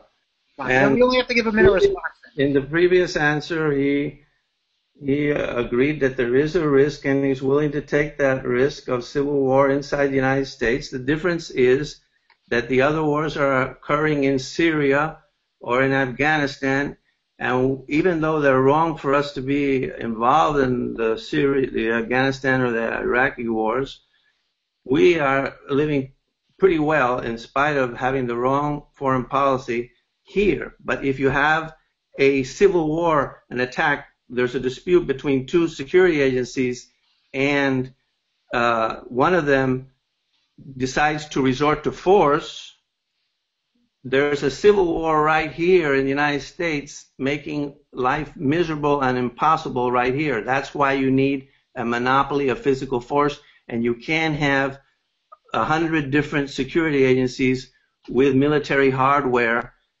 which at any moment when they have a dispute, one of them might resort to force and the other one will retaliate, and you have a civil war. So here's my question. Do you think criminal gangs will extort money from individuals that are not organized, as well as security agencies they consider weaker than themselves, under the anarchist scenario? Yes, I think criminal gangs will try to extort money from people weaker than they are under the anarchist society. There'll always be some criminals. I'm not a Marxist believing in the perfection of human beings. I think there'll always be 1 or 2% criminals. I just think that it'll be less than under government. Right now, government, with its monopoly of force, I think creates criminal gangs in various ways, and I don't think this would happen under anarchy. Now, with regard to Afghanistan and the civil war in Syria there, again, this is an illegitimate question, because what we're supposed to be debating is anarchy versus limited government, and you pick on governments. Afghanistan had a government, and they had a civil war, so that's a debit on your account, and you're trying to somehow make it a debit on the anarchist account, and the same with Syria. Look, the U.S. had a civil war. No, it really wasn't a civil war. It was a war of northern aggression, but that's a minor point. You can always have civil wars, whether it's between anarchism or not, whether there's anarchy or not, and then you have different defense agencies fighting each other, which I think is very, very unlikely. I think it's much more likely that what you're going to have when you have a monopoly government is the monopoly government is going to run roughshod over everybody. Do you think that some of these security agencies that are attacked by these criminals will fight back and create a little war? Under anarchy, I don't think that these criminal gangs would dare fight, just as you admitted that you'd feel safer in what was it, Disney World than in Audubon Park, because the people in Disney World came out of a process of competition. I think they would be much better able to stop these gangs, whereas governments create these gangs. In Mexico, talk about armaments. Mexico is a government, and yet with their drug policy, which I'm sure you don't favor, the criminal gangs fight them almost on an equal basis due to the drug laws. But the point is that what you're trying to do is say, to me, it's a comparative situation. Under which case is war or fighting more likely? And I say it's much more likely under present status situations than under anarchism. You never really confronted my issue of world government. If you really accepted your view against anarchism, you would think that the anarchy between various governments is a problem, and you would favor world government, and yet I'm sure you don't. So I don't see how you can continually use, supposedly against my side of this debate, governments. I don't favor governments. I don't favor the government of Afghanistan. I don't favor the government of Syria. I don't favor any government. And you try to use governments to undermine anarchism, and by saying, well, the defense agencies will fight. But I've given reasons with my A, B, C, D, E analysis and my point about legitimacy. I think it's very unlikely that would occur. It's much more likely that when you have governments, there's fighting. All right. I had asked you whether these criminal gangs would extort money from organized people or individuals and security agencies they consider weaker than themselves. Then when you answer my next question, would those weaker security agencies retaliate, or of equal level, you say, I don't think that they would attack them because they are stronger. That's not the premise of the question. The premise was that they were weaker or equal in strength. Would some of those agencies, those security agencies, retaliate against these criminal gangs, and as I said in my presentation, create a gang warfare and create a proliferation of wars between these organizations, creating civil war and bloody hell right here in the United States, not in Syria, not in Afghanistan, not someplace in your neighborhood. Tanks and missiles there in your neighborhood. That's what I'm asking. Well, I think I've already answered that, but I'll try again because I don't think it got through. If there were a weak defense agency, I think what it would do is call upon all other defense agencies and say, hey, look, there's this either a criminal gang or a bandit court, and it's attacking us. And they would all coalesce together. So, look, your question is, suppose a strong gang like the Blood or the Crips or the Mafia were to attack a weak defense agency, you say the Acme Defense Agency. My answer is the Acme Defense Agency, first of all, they would never do it because they would realize that the Acme Defense Agency would call upon all the other defense agencies surrounding it and say, look, there's this gang attacking us, and if they attack us successfully, guess what? They're going to come after you, so you better help us. Plus, we already have a contract with each other, unlike the non-contract that we don't have with the government, and there would be this illegitimacy. I mean, the reason that the government is able to engage in all sorts of depredations is because it has some legitimacy, because it bought off the intellectual classes. If it didn't have this legitimacy, again, the sword or the rifle would be turned in the opposite direction. This has occurred, I think, I forget, I'm not sure if it was in Ukraine or not, where when the orders came down from the government to shoot the rabble, the military turned the guns around and shot the people giving the orders. So legitimacy is very important, and I think that the defense agencies would have this legitimacy, that is the legitimate defense agencies, vis-a-vis whether it's bandit courts or non-governmental gangs. So the premise of my question had been, if they had acquired military hardware, which they're incentivized to do because there's no government, they would then attack agencies that they considered weaker. Sometimes they would miscalculate, and we would have civil war here in the United States, and you're apparently willing to engage in that risk. And that's one of the reasons why I'm not. So here's the question. What about the security agencies representing peaceful citizens when they have disagreements? And so, excuse me, let me start that again. Will the security agencies representing peaceful citizens have disagreements, and will some of them use force to try to impose their judgment? The answer is no. And again, I've answered this question. I said if B and D, the security agencies, disagreed with each other, what they would have is a contract with each other to go to C or some other private court, and they would allow that court to determine their differences because they would be contractually obligated, and their legitimacy would depend upon adhering to contracts. And again, contracts are very important. Property rights and contracts are very important for all libertarians. And there is no contract between the government and the people. You call that implied contracts, but these implied contracts are not worth the paper they're not written on.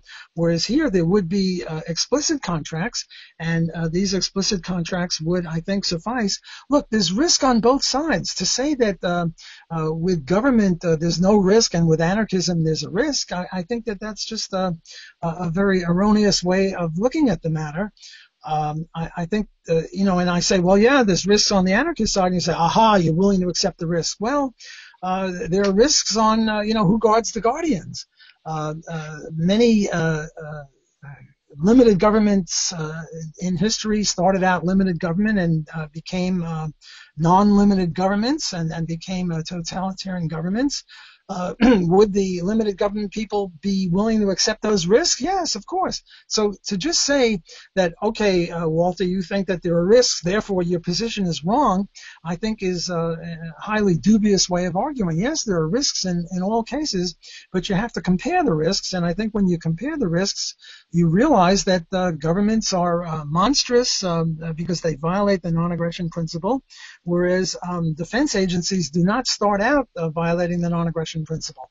Whether they will or not, yes, it's a risk, but I think that there are good and sufficient reasons to believe that the risks are much less.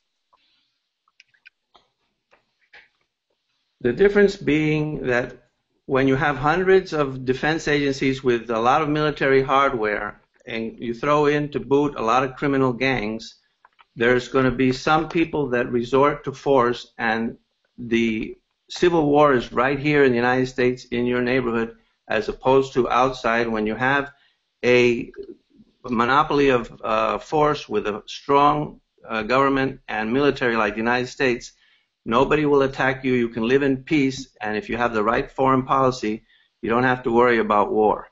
And so that's why I was asking you, why are you willing to accept those risks that when you have hundreds of agencies and you say none of them will initiate force, they're all angels. But when it comes to talk about the leaders of the United States, they're all devils. So that's a contradiction in your thinking, where you think all of a sudden these heads of these security agencies will never initiate force, will always act properly, when in fact, the more there are, the more probable it is that they will go at each other at some point, at some time, and when they do, it's civil war right here in the United States. What do you think about that?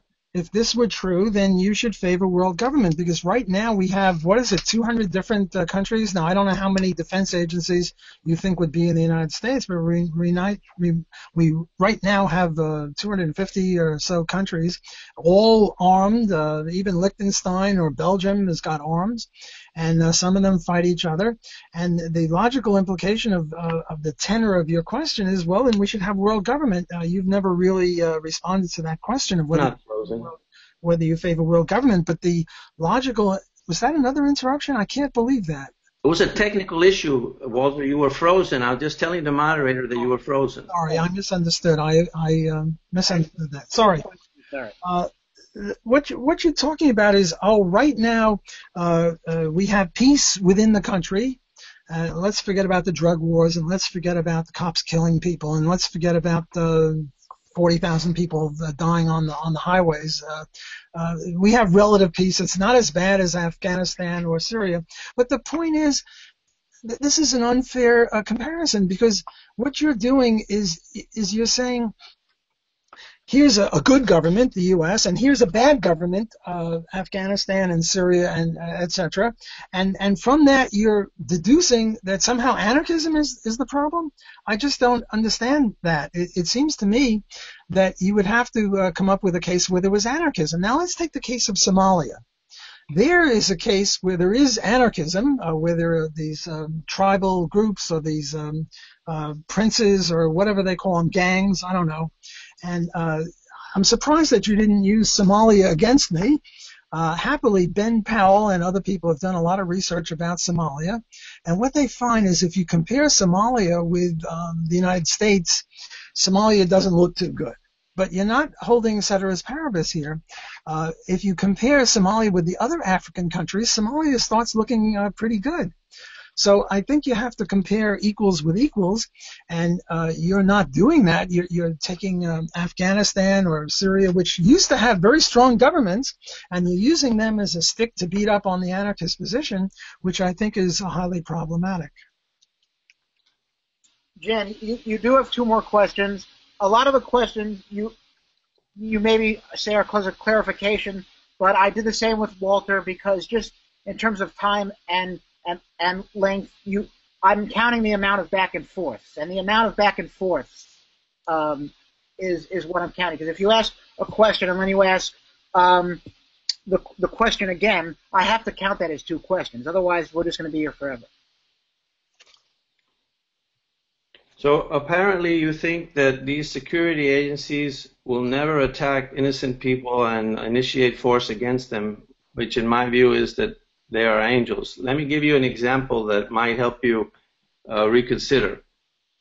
The daughter of the boss of a security agency has a date with the son of the boss of another security agency. When she comes home, she tells her father that she has been raped. The father requests custody of the alleged rapist, who tells his father he did not rape her. The first security agency threatens to use force if the son is not turned over. The second security agency refuses. The first security agency attempts to capture the son by force but fails. The second security agency retaliates. The first security agency attempts to get help from other security agencies, and so on and so forth, until involving more and more people in this mini war and bringing in other security agencies on either side of a dispute. And this will be multiplied by thousands and hundreds of thousands of instances where the bosses of the country are now 100 or 200 or 1,000 or how many security agencies there are, because nobody has any control over them. They can do whatever they want to do with impunity, and nobody can do a thing because nobody else has any power. Whereas in our system, under a central government, one government, we can vote these politicians out, and we have a constitution, and we have a moral commitment, and we have a way of getting them out. But we have no way of getting out a rogue or just a difference of opinion dispute like the case I just recommended or just read about. You know, you're putting words in my mouth when you say that I think that all defense agencies would be angels. They would never hurt anyone, any innocent person. I never said that. Let me turn your question around against you. You say the boy of one defense agency had a date with the girl of another. Suppose the boy was the son of the Chilean president, and the daughter was the daughter of the Argentinian president. And now the Argentinians, I forget who the son and who the daughter is, but whoever the son is, the other country is trying to get him, and they didn't get him. In other words, the analogy that you're giving me with these two defense agencies, I could turn around and give you with the two countries. The logical implication of the two countries is we should have a world government, and the logical implication of the two groups is that we should have a single government. and yet you would accept the first one and you wouldn't accept the second one. So I see a bit of illogic in your position here, because look, defense agencies are to the government as governments are to the world government. And anything you can say about two defense agencies, I can say about two countries. And I've already answered this question, well, 3 or 4 times, but what the heck, you ask it in different ways. I don't know how else to answer it, but this A, B, C, D, E sort of a question. Now look, what's going to happen if the Chilean and the Argentinian, or the Canadian and the American, or any two contiguous countries, say Spain and France, had this sort of an issue? What they would do is they go to a world court, or they would go to a private court, a private mediation agency. They're not going to have these fights that you keep fearing among defense agencies. So I reject the question. I think that it really, maybe I should accept the question, because it really works out against your position, not against my position. Jim, last question. This is one more instance of mistaking a conclusion, or coming to the wrong conclusion based on comparing a country with a defense agency within another country, and a country with the world. The world is much bigger than any country, and it's quite different than one single country. And a difference in quantity becomes a difference in quality, so your equation doesn't make any sense. And it's the same reason why your other equation, that each person can become a government in himself, doesn't make any sense either. It's the same fallacy of ignoring the quantity involved.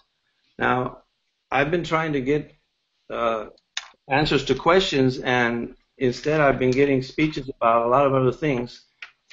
And that's why when I sent you the debate format rules, I said 30 minutes for a question and 1 minute for an answer. And I wanted to avoid this, which is a lot of lectures on issues that are irrelevant to the question and leaving the question in the dust to talk about something else. But anyway, I endured it. So I got a question here, which is,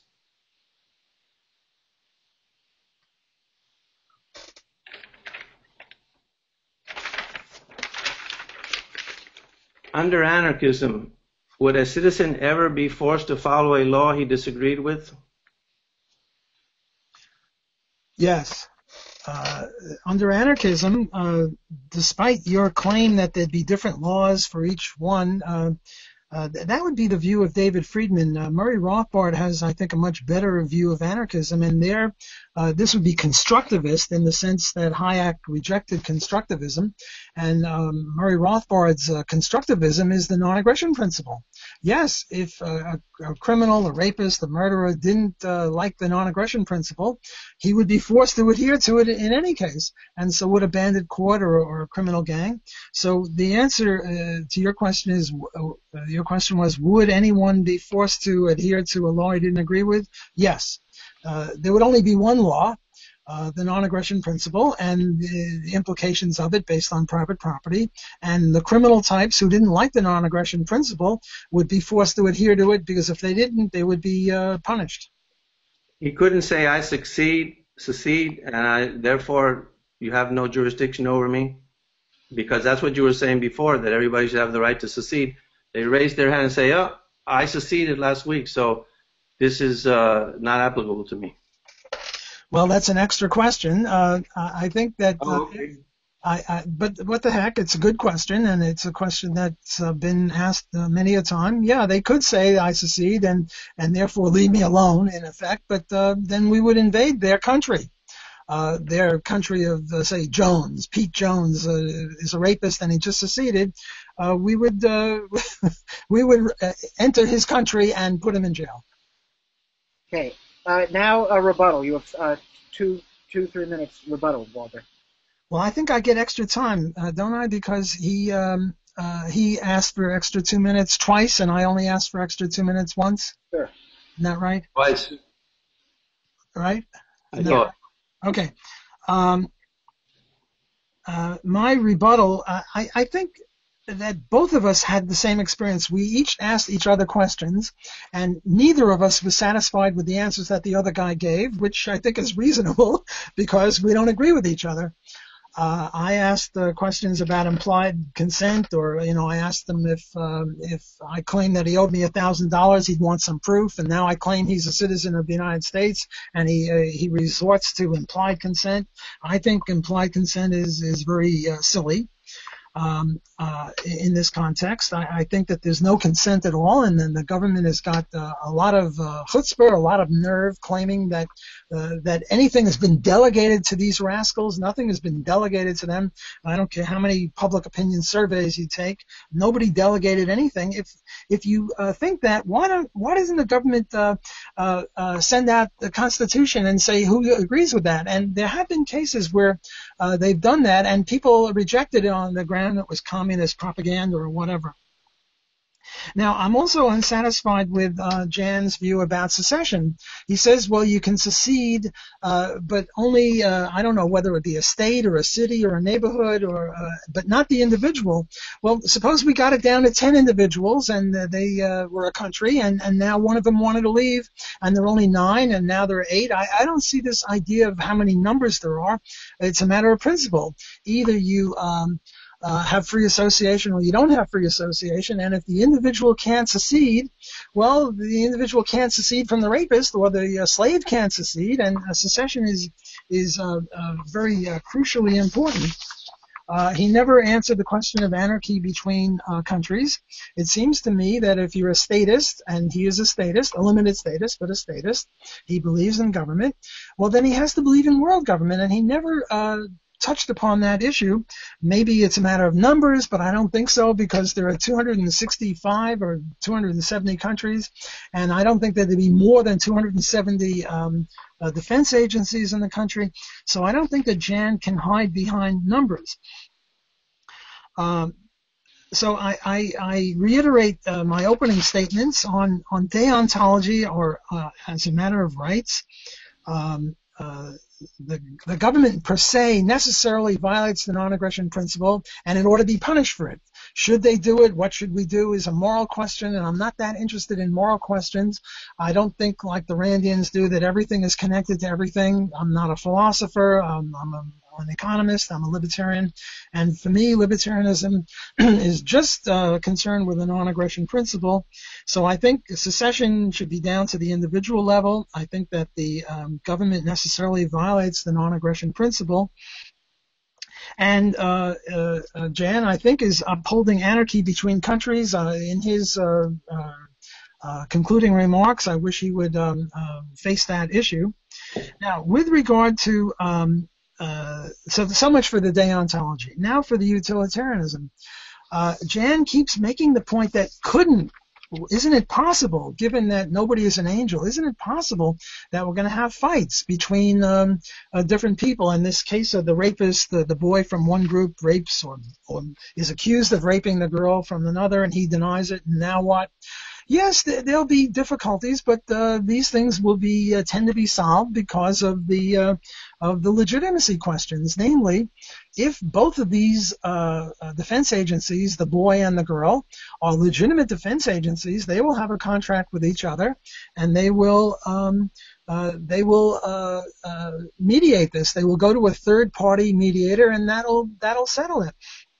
Whereas with the government is just based on force. And another point that Jan makes is, isn't there a risk? Well, yes, there's a risk. There's a risk of everything. You get out of bed, it's a risk. You go into bed, it's a risk. Everything's a risk. Just saying something is a risk, it doesn't suffice to make the case for the limited government case.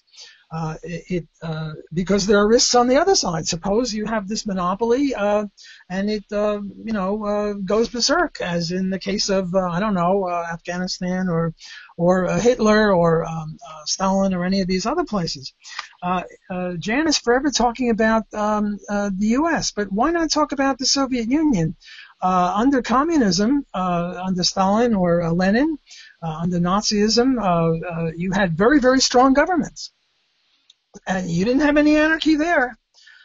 So one wonders, how come Hitler killed, I don't know, 6 or 11 million people? How come Mao killed 60 million, and how come the communists killed 20 million? If they had not Jan's ideal state, because these were not limited governments, obviously, but they were strong governments. And if I hear how great strong governments are anymore, I think I'm going to cough up or something, because strong governments are no guarantee. There is a risk also with strong governments. Look, as far as I'm concerned, Obama possibly, conceivably, could say, well, I'm not giving up after 2016 because, let's say Rand Paul won the election, and he says, I'm staying in, and he has a coup d'etat. You can have coup d'etats with strong governments.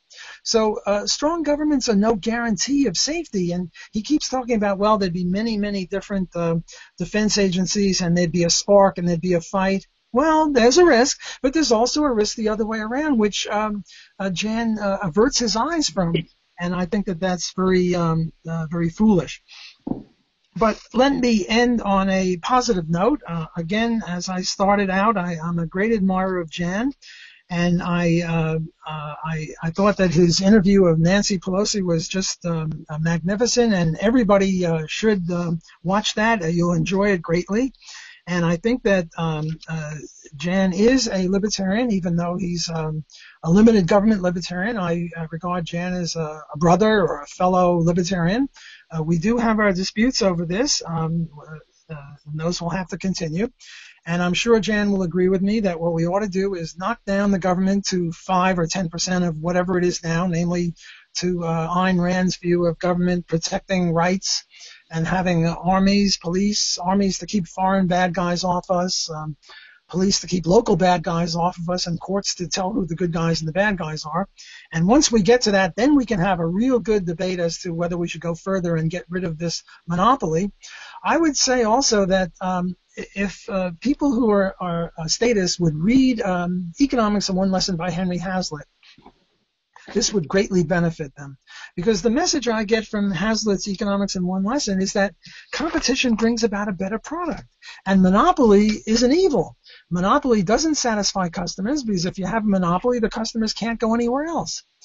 Jan says, okay, yes, you can go off into the woods, but the government isn't going to accept that. The government is going to allow you to go off in the woods and not pay taxes if you're in the domestic United States. And even if you leave, the government still wants, the U.S. government still wants you to pay taxes. So it's been very enjoyable, and I now turn the microphone over to Jan. Hi. I think the crux of the matter here is your understanding of the non-aggression principle, what I call you should not initiate physical force. Many libertarians see that as an irreducible primary, as a starting point in ethics, that if you do it, you're doing something wrong if you violate it. And in fact, it's not a starting point, it's not an axiom, it's a means to an end. It is a means to protecting the judgment and bodily integrity of the citizens, the human beings, and those are a means to a different end, which is the ultimate end, which is to have a long, happy life. That should be your ultimate end, and you should judge the principle of non-initiation of physical force in reference to whether it realizes the ultimate end. That's its purpose. It's not a commandment from God. And that is why Mr. Block had difficulty with the question that I asked, would he ever violate that principle? Because he sees it like a commandment of God, and if he does violate it, he thinks he's doing something wrong. But in fact, by bringing this up, I may be saving his life, because he will think about it and he will know that it will be morally correct for him to steal the water and stay alive, because we need him for the next debate. So anyway, that's what is missing here, is the context of the principle of non-aggression, and not understanding that it is not an irreducible primary, but simply a means to an end. Now, the other part of the context is that this principle was implemented on the context, on the foundation that you had a government and that its purpose is to protect the individual rights of the citizens, and that when it charges you money to provide that service that you need and want, it's a good thing. It's not initiating physical force. If you try to use this principle of the non-initiation of physical force to apply to a different context, like extreme duress, it doesn't work. It doesn't work in terms of what? In terms of achieving the ultimate end. And if you haven't integrated your ethics, you cannot integrate your politics, because ultimately all political issues are reduced to whether it is good, whether this political system is good, and good is an ethical concept. And I tell you very clearly what my ultimate end is, and so you would know that if permitting everybody to not pay taxes and violate any law that they didn't agree with would lead to the unraveling of the state, the limited government that I believe in, reluctantly, I would have to, for a brief period, not count on their consent, but permit them to transition into another situation where nobody is abusing them. But apparently the anarchists don't want to do that. They don't want to go to a territory where they can experiment with their own political system. They think that they can get everybody to change their mind on what is required for the optimum protection of our individual rights. And good luck, it's not going to happen. At best, if you could get this offer that I'm suggesting, you would be in good hands. Now, with regards to the world government, it was a very bad idea, and the analogy doesn't hold because it's quite different, a world government, than a nation, and a security agency is different than a country. And so this analogy doesn't hold at all, so that's why I'm against it. Now, in this debate, I've been able to bring up the risk of gang warfare. Not just risk, it's that they will necessarily happen, because people will have millions of disputes, and you just need a small percentage of them to go haywire, to where they decide to resort to force. This father of this son is not going to give up his son to the other guy's prison, no matter what. I can assure you, he's not going to send his son 10 years in jail if he thinks it's true that his son did not rape this girl. So apparently you don't know how people operate. And all these heads of these security agencies would be like the barons, the dukes of the United States, because they would be above the law. Nobody could say anything to them or prevent them from any atrocity, because nobody would have the force to put them in line, and there would be no procedure to get them out, because they are the last word, because they have military hardware to enforce whatever rule they decide. So in order to avoid gang warfare, on the basis of all these disputes, you need to have all military power, major military power, in one entity. So it's impossible for them to go to war with themselves. And you can live in peace if you have a good foreign policy. But if you have a bad foreign policy, like we do, you suffer other consequences. But you don't have to have a bad foreign policy. You can have a very good foreign policy. So, do I have a little bit of time here or not? I mean, pretty much done. Okay. Okay. So, Walter, you have 1 minute to refute some of his claims. Lenny has 1 minute to refute yours, and then we'll just do closing remarks. So, there were a lot there, but I guess you can pick. Leave that up. That was the rebuttal. Well, Jan rejects the world government argument as a disanalogy, but I don't see the disanalogy. If he sees dukes and royal people, earls and dukes and marquises as the final word, well, then the sovereign nations have the final word. I don't see any difference between the boy who rapes the girl, and there are two defense agencies. Well, I do see a difference. And the boy who rapes the girl, and they're from two different countries. The difference I see is that the defense agencies would be obligated, contractually obligated, and if they didn't adhere to their obligation to outsource it to a third party, they would then be considered a bandit court, and they would disappear. As Henry Hazlitt tells us, and as all of economics tells us, with one single word, competition brings about a better product, and it brings about a better product not only with pens and wristwatches and shirts, but with defense agencies as well. So I don't see Jan's point there. Jan typically misunderstands or misconstrues the views that I'm holding. He thinks that I think that all these people would be angels. They wouldn't be angels, but they would be operating under a different milieu. They'd be operating under a legal milieu. They'd be operating under a system that was not a per se violation of rights at the get-go, at the outset.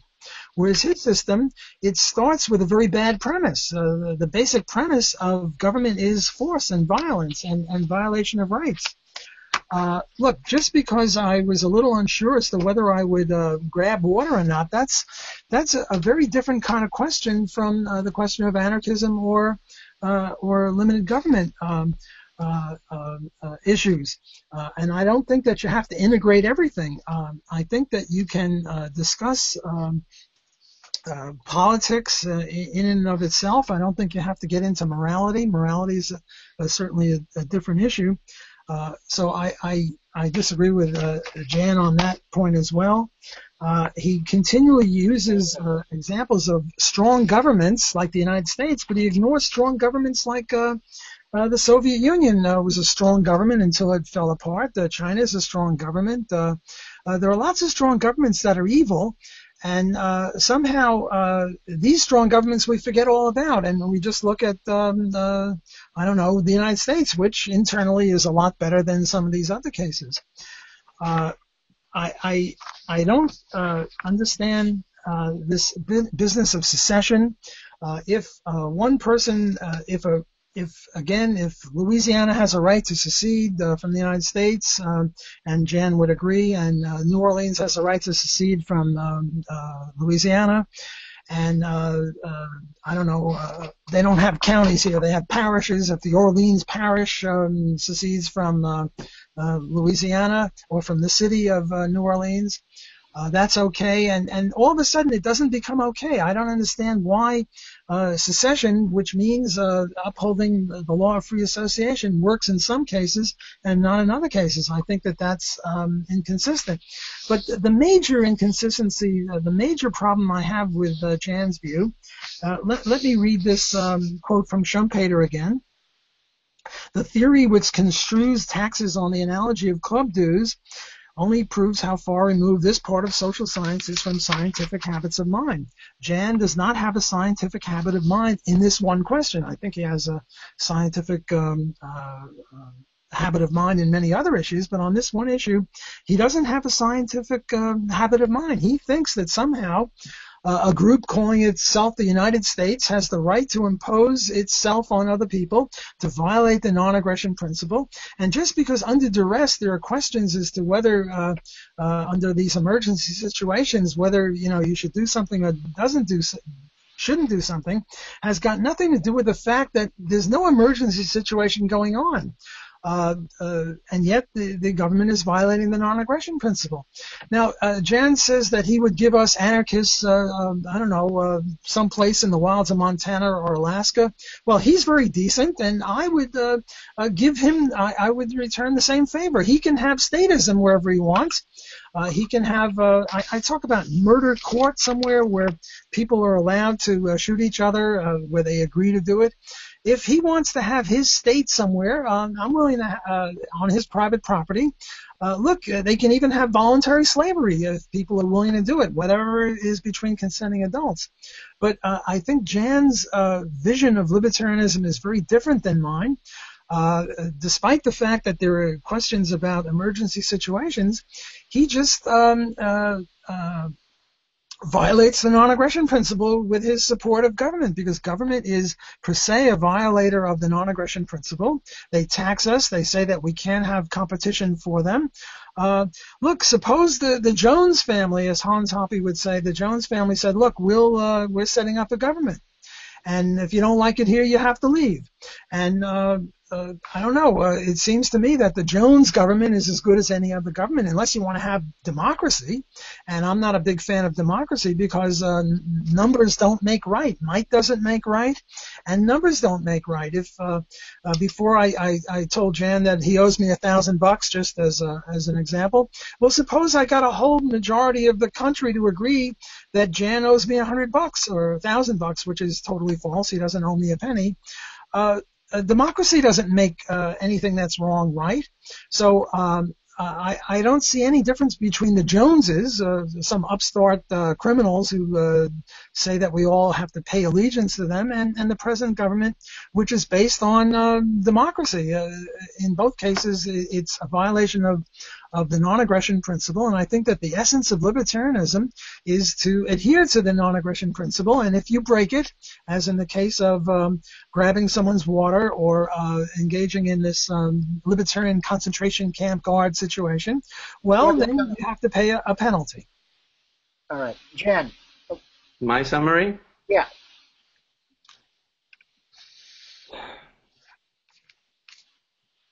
First point here is an interesting one. If you are right and anarchism is the optimum way to protect my individual rights, then it is true that, how come I'm gone from the picture? I see you. Then it is true that I'm doing something morally wrong because I am affecting myself, my ultimate value, which is the possibility of a happy life.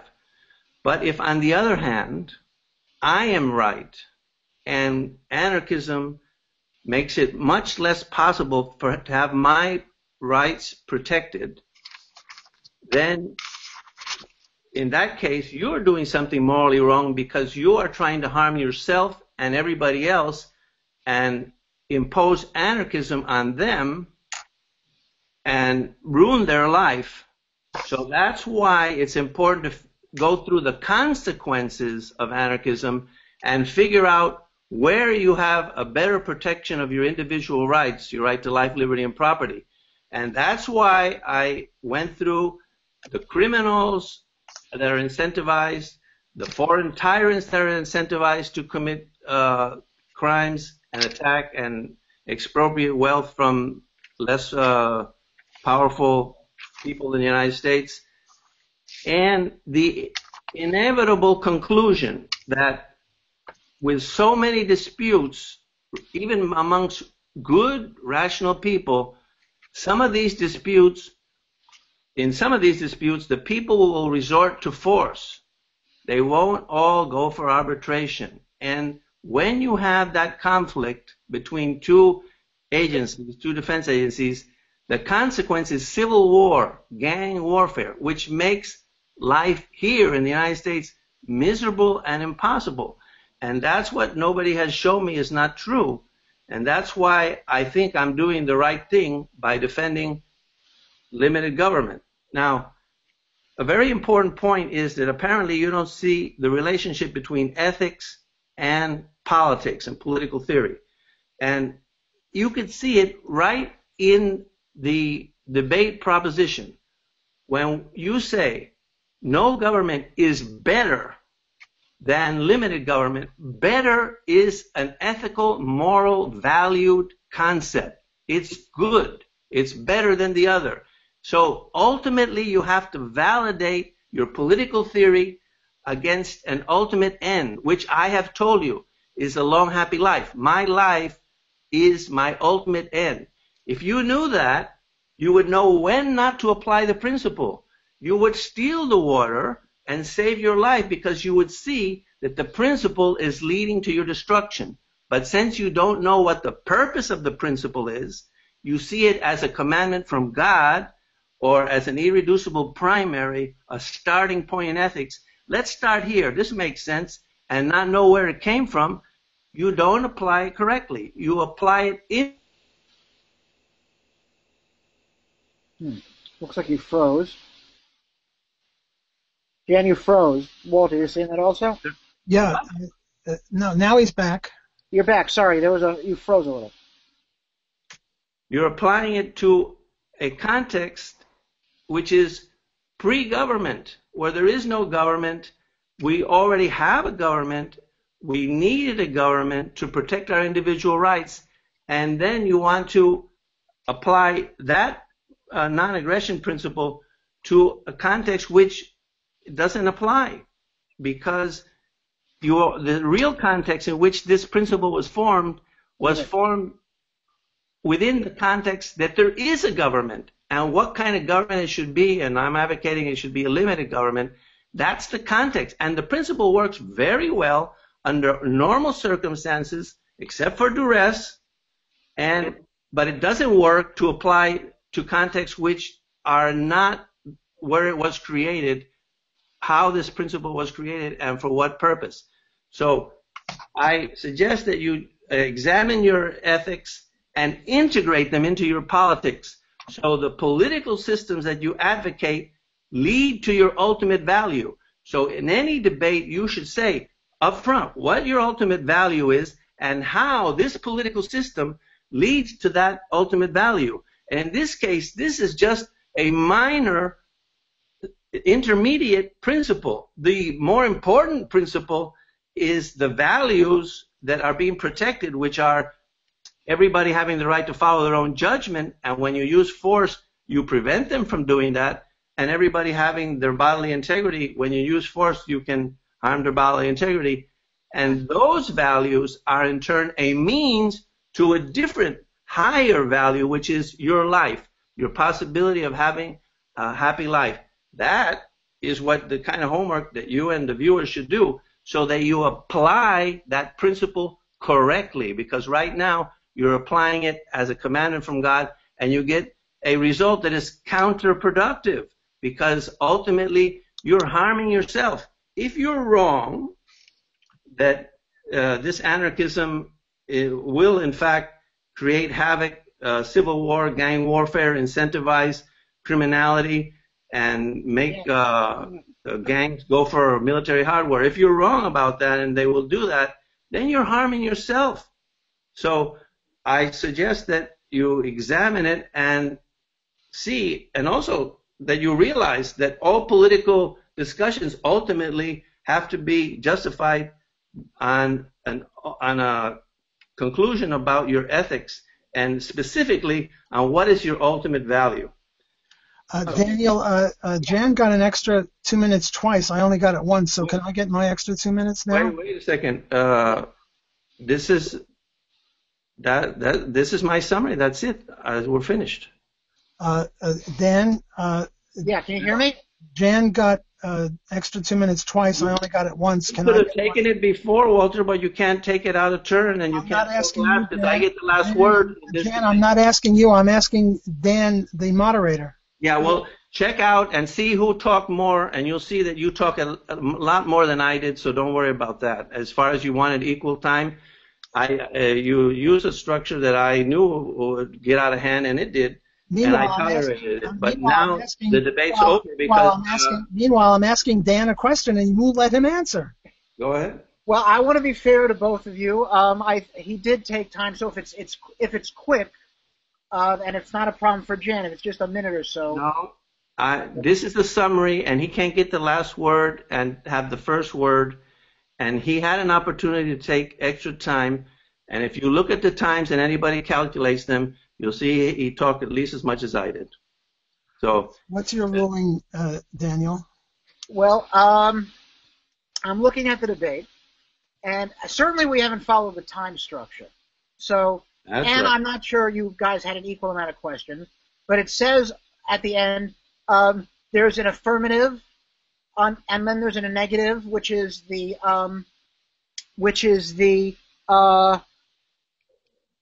rebuttal. Then there's a reply to the rebuttal, and then there's a summary. So I'm not sure we really did the summary. I think we did the reply. We did the summary already, We already did the rebuttal just before the summary, and you included an extra section in there that wasn't in the debate rules. But well, I mean, look, hold on a second. We just did the summary, and that's it.